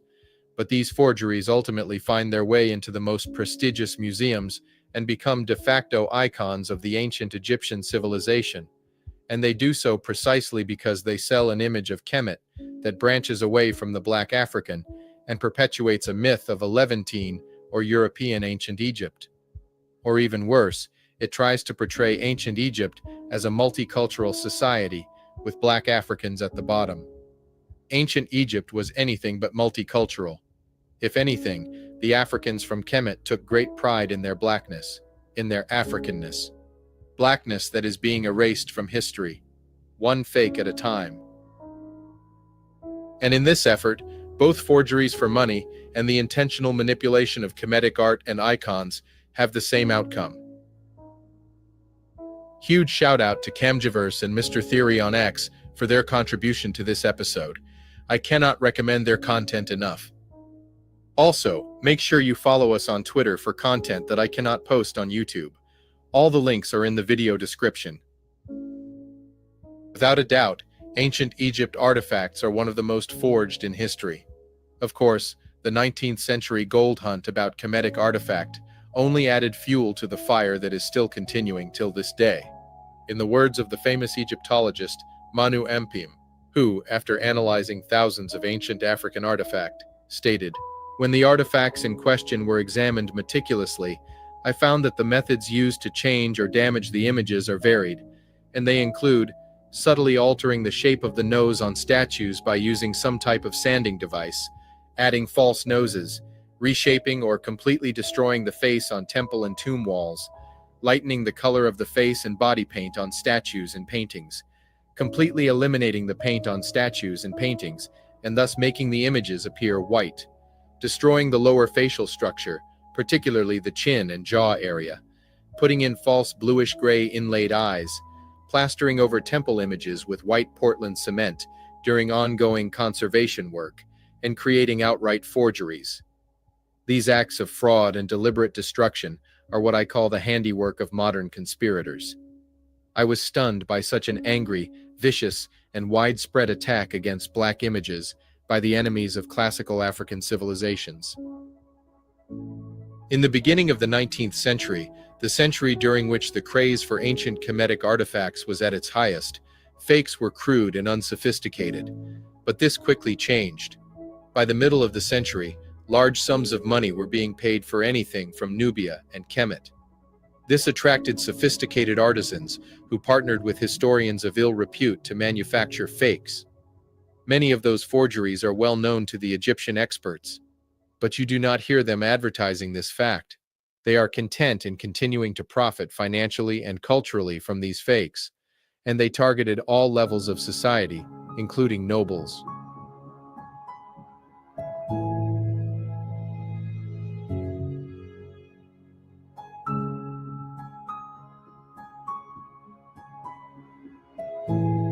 This piece was so influential in Egyptology that it was used as a reference for Egyptian culture.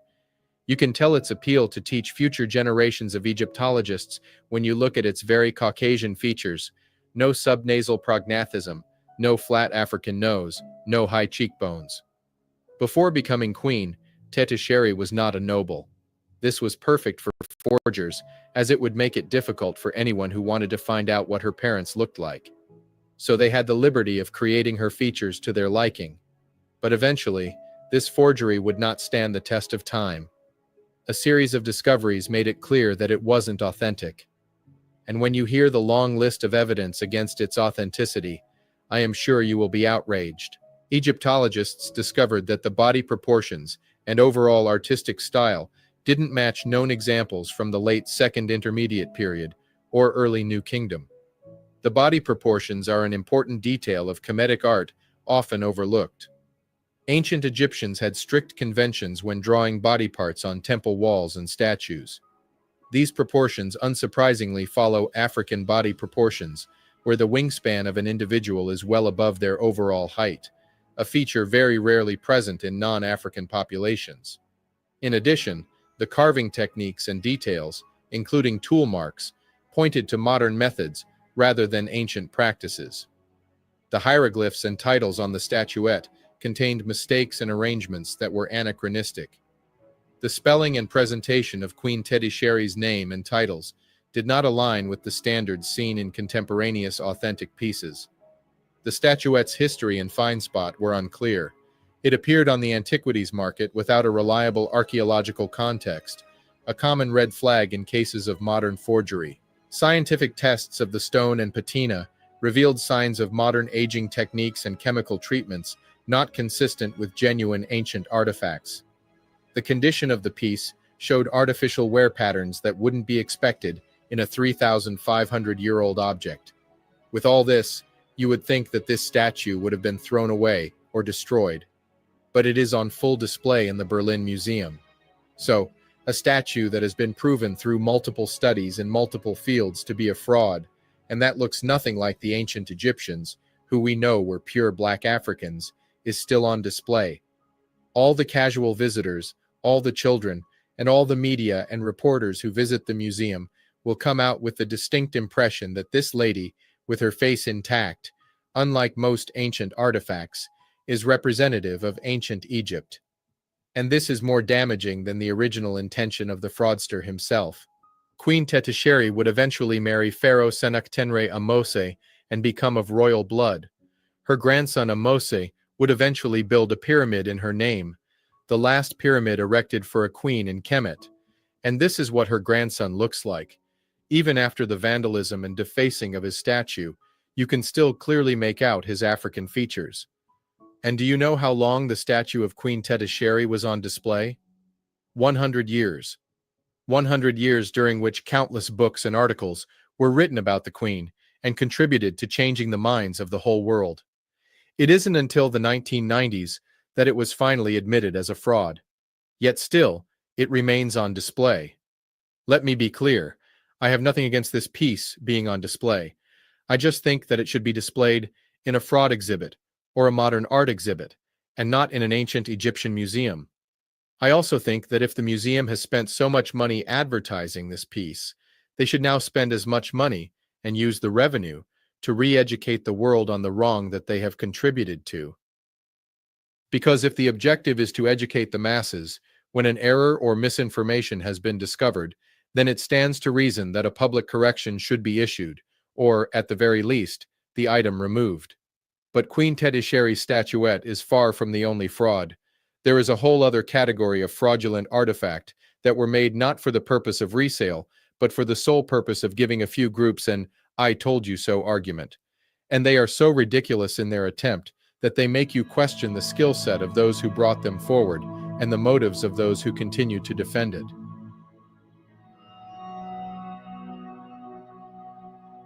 I am sure you have all seen these statues.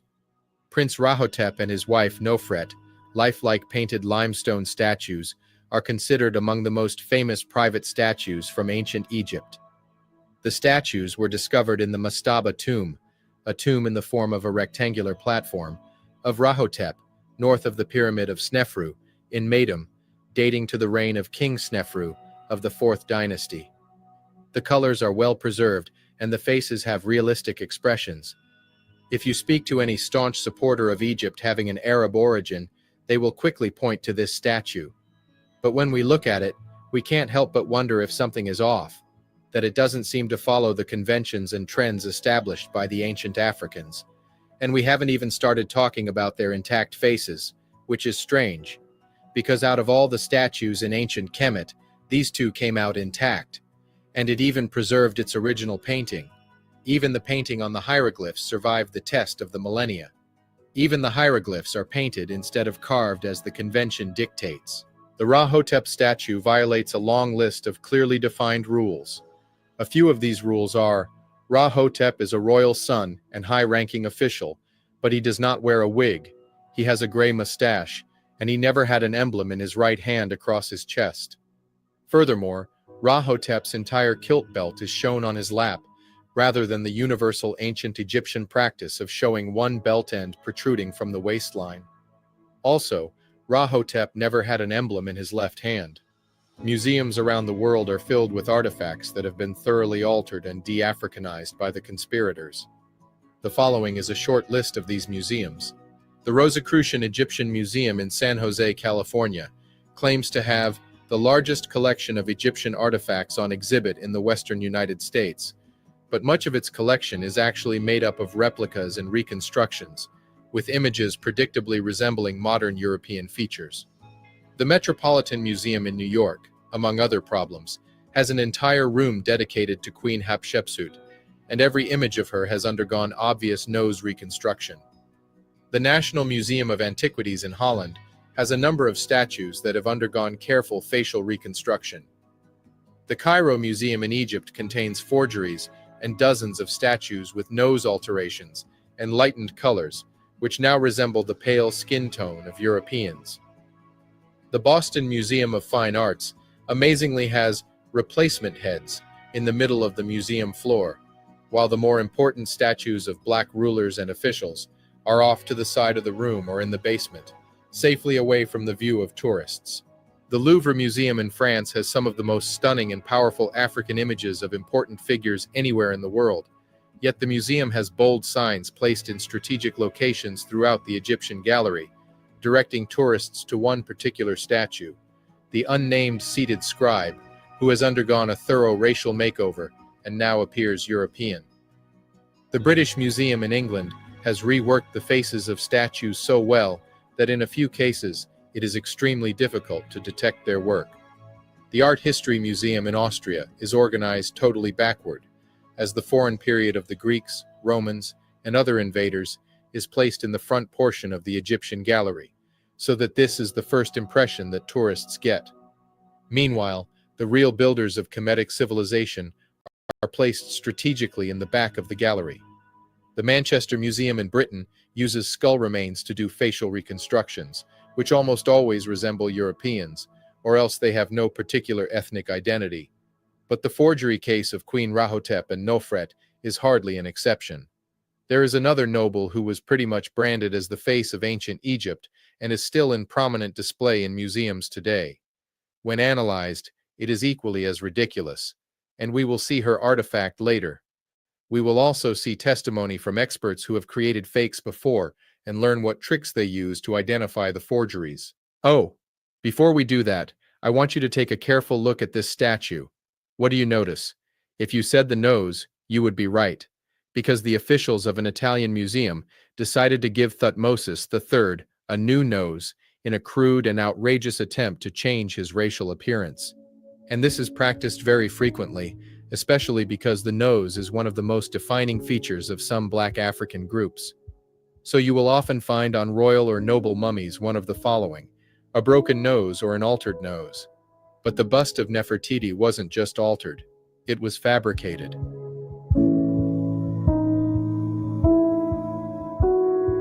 I'm not one to believe in conspiracy theories, so I will let you judge for yourself why we still have the bust of Nefertiti on display in the Berlin Museum after Kate Connolly wrote the following in her 2022 paper.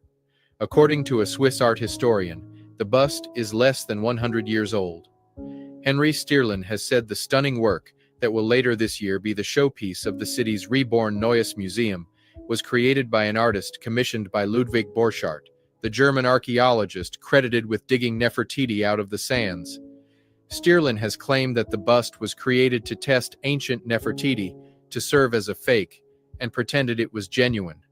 Berlin author and historian E. Drogan Erevan has added his weight to the row with his book Missing Link in Archaeology, published in 2009, in which he has also called Nefertiti a fake, modeled by an artist on Borchardt's statuesque wife. Note that this has been known for decades before Kate commented on it. And if you want to know how much harm this has done, I will point you to one of the countless posts you can find online. Let me quote this young lady on Twitter who states, "I think most people know Queen Nefertiti. There is a famous statue for her in Berlin, Germany. Just have a look at her features to figure out that ancient Egyptians weren't black. Nothing against being black, but they weren't black nor white. And I do not fault this young girl. How is she to know that what she has been presented by figures of authority is in fact a fake? Why would she go against what she believes is the established basis of her culture? It is easier for her to label black people as cultural thieves, rather than spend an untold number of hours diving deep into the true origin of Nefertiti's bust. So if we are to believe the narrative held by some to this day by modern archaeologists, Thutmose's royal artist of extreme precision and artistic flair would have completely departed from all his previous renditions of Nefertiti, and we would have instead started depicting her as a Nordic Caucasian woman in only one of her statues, a period which also happens to be the one that is, number one, most prominent, and number two, the one that has kept all its facial features intact since the Amarna period. This logic does not hold ground when you consider that the artists would have had to respond to King Akhenaten and the Queen herself. Furthermore, Sean Greenhog, a known antique forger, had this to say about the bust. It's supposed to be the work of a master sculptor, but the technique says otherwise. That's the work of, if not an amateur, then a second or third rate sculptor, and none of those would look for the pharaoh. You'd only have the best. That'd be like finding a Michelangelo sculpture in marble, and then you'd find out that the ears, the eyes, all the hands, the difficult parts are all made in stucco and added on. It just wouldn't be done. It's a major point to its fakery because it's the kind of thing I've done myself, sourcing beads or pearls or whatever for in a piece. The damage on it is the major point of it being a later copy. It's something I've done myself, something I've seen on other fakes. It's quite obvious if you look at where it's damaged. The ears are damaged, so obviously it's been dropped left and right sides. The back of the head has been damaged, and most telling, the cobra on the conical cap is almost obliterated. To remove it, it would have taken off the nose, the brow ridges, and the chin. There's absolutely no damage to the face. The damage is selective, and that's a dead ringer for a fake. This is well known in Egyptology circles. However, if you do a Google search for Nefertiti, this is what you get. Professional ethics require academics to speak more openly about this. Alas, if anything, she would have looked like this. But who is behind all of these alterations? And beyond money, what are their motives?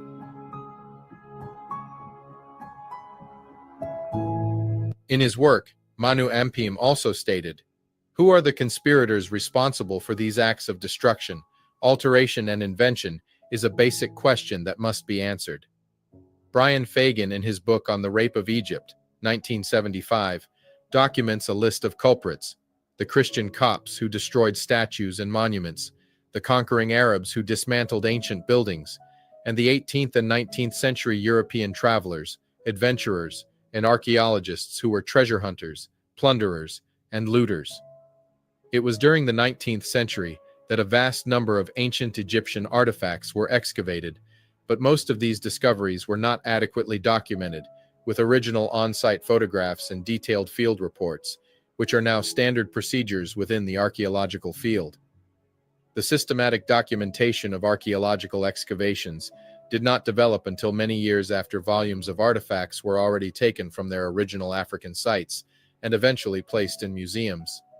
Indeed, it is a sketchy record of how most of these artifacts were discovered and eventually made it onto museum floors.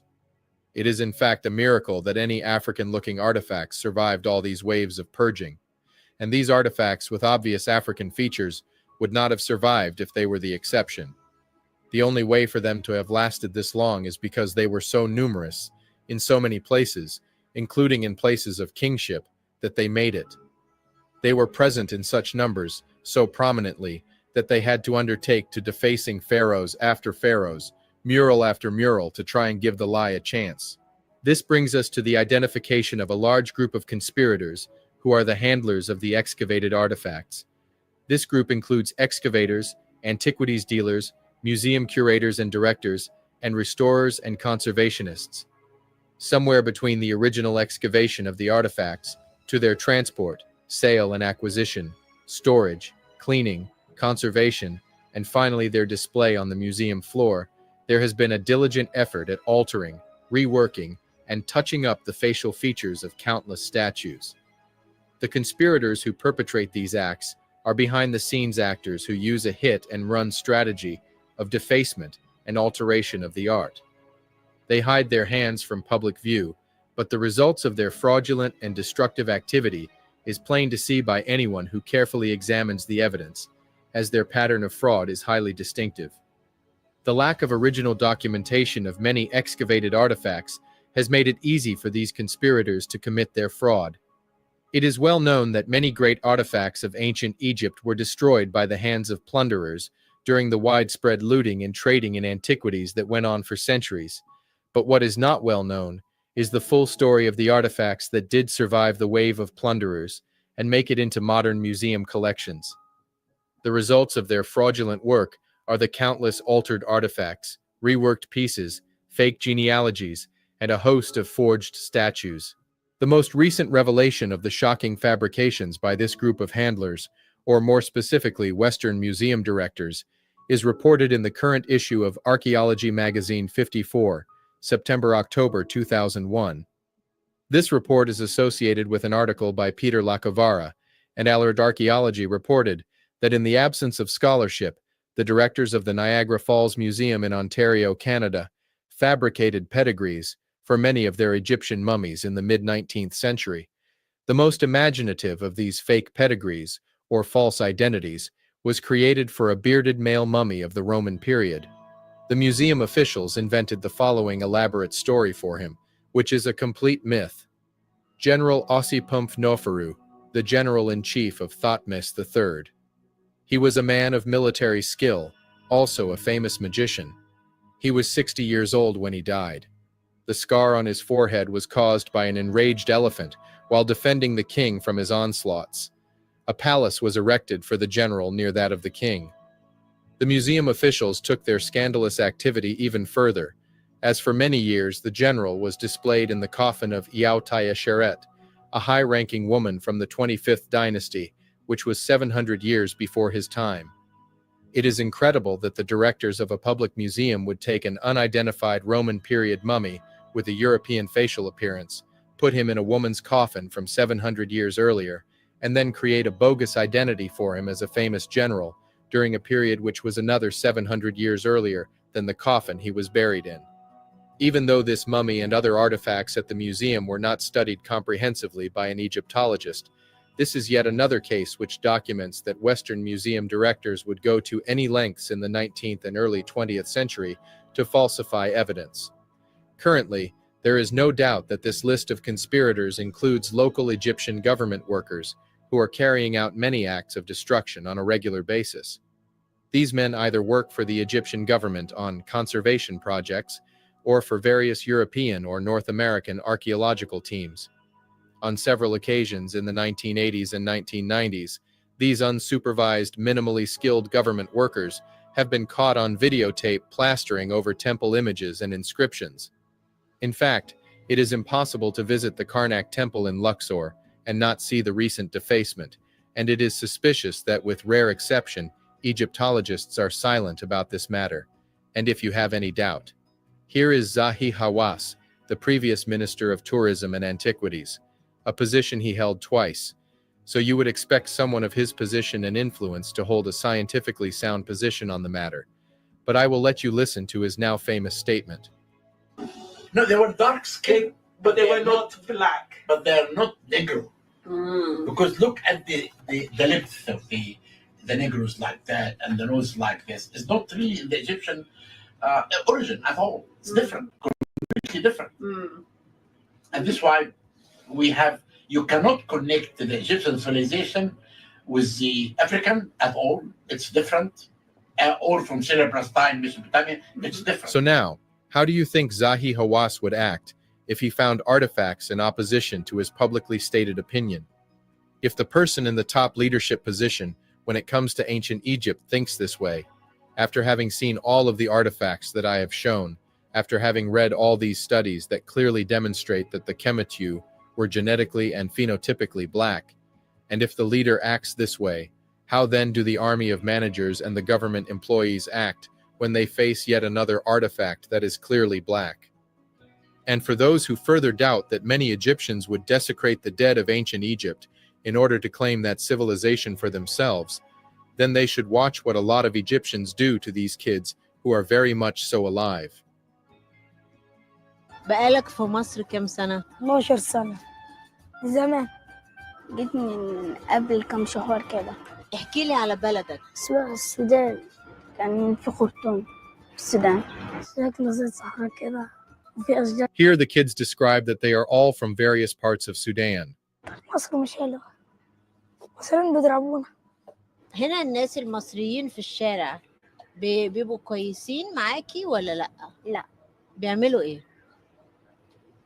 العيال بتجري ورانا بيضربونا. They then go on to explain that they are beaten in the streets of Egypt just for the color of their skin, and that they are often chased and abused by the Arab population. As always, I don't believe that all or the majority of non-black Africans engage into these acts, but beyond a certain threshold, then there is enough hatred for it to become systemic and for it to taint a whole population.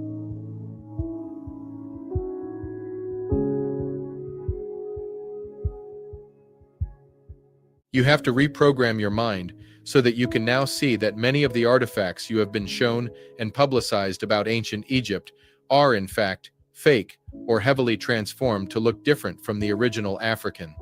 The fake bust of Nefertiti is not the icon of ancient Egypt. Here is the true icon of ancient Egypt, the statue of the god Osiris carved during the time of the pyramids. These are the features they don't show you. These are the faces of the gods they don't display. If ancient Egypt was multicultural, then there would be at least one soldier that looks Levantine or white. And if you say they were Nubian archers, then please point me to the white-skinned captain or general. I haven't seen any. Monuments are being defaced at an alarming rate too. Manu Ampim, during a visit to Kemet and Nubia, mentioned the following. Widespread damage and deliberate recarving of temple images have allowed some Egyptologists to falsely portray ancient Egypt as a multiracial society, suggesting it belongs to world heritage rather than African history. As a result, many tourists receive a distorted view of the builders' true black origins. European and Arab actors have selectively altered non-African images, erasing evidence of African features. Only thorough, first-hand research of surviving temple evidence reveals that ancient Egypt was a black civilization. And again, I am not suggesting that all Arabs or all Euro descendants participated in or hold this position. Modern conspirators have deliberately cut a line through the face of Ramesses II on the left, in order to change the shape of his nose, but you can still clearly make out that he is a black man. The face of Ramesses IV has also been completely obliterated. In this picture, you can see an Egyptian government worker stand in front of the massive wall damage that he has just created. The evidence of his destructive activity is on the ground around him. Scaffolding, piles of dismantled wall material, tools, mixing water, and a bag of white Portland cement to smooth over the wall surface after the images and inscriptions are broken away.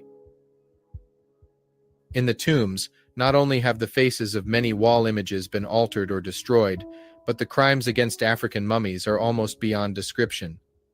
There is a tradition dating back to at least 1000 AD in which Arabs and later Europeans engaged in the practice of eating mummy. This practice has been written about by a number of authors, and it was widespread in modern Egypt and Western Europe. It consisted of countless ancient African mummies being burned, ground up, and made into a kind of powder in order to be eaten. This incredible act of cannibalism was considered an effective medical practice and folk remedy. The belief became widely prevalent that cures could be obtained by eating ground-up preserved bodies. Eating mummy was considered effective in treating contusions, coughs, epilepsy, migraines, ulcers, cases of poison, and as a general panacea. Mummies or fragments of mummies were taken from their tombs and sent to Cairo and Alexandria, where merchants sent the ground-up parts all over Western Europe. In the European Middle Ages and Renaissance, mummy trafficking was widespread. Egyptian mummies were so sought after that the chaplain to Queen Catherine de' Medici of France made a special trip to Egypt in 1549 and, together with some physicians from Italy, broke into a number of tombs around Saqqara in a quest for mummies to use in various medicines. Catherine's father-in-law, King Francis I of France, also carried ground-up mummy in a pouch around his waist at all times in case of an emergency. So next time you are confronted with an image of ancient Egypt Kemet that doesn't look African, know that there is a whole industry built to make sure that the artifacts do not reflect the ethnicity of those who built and live in that civilization, an industry that is an extension of the philosophy that tries to deny any achievement of the black man and the black woman, no matter how much evidence is presented.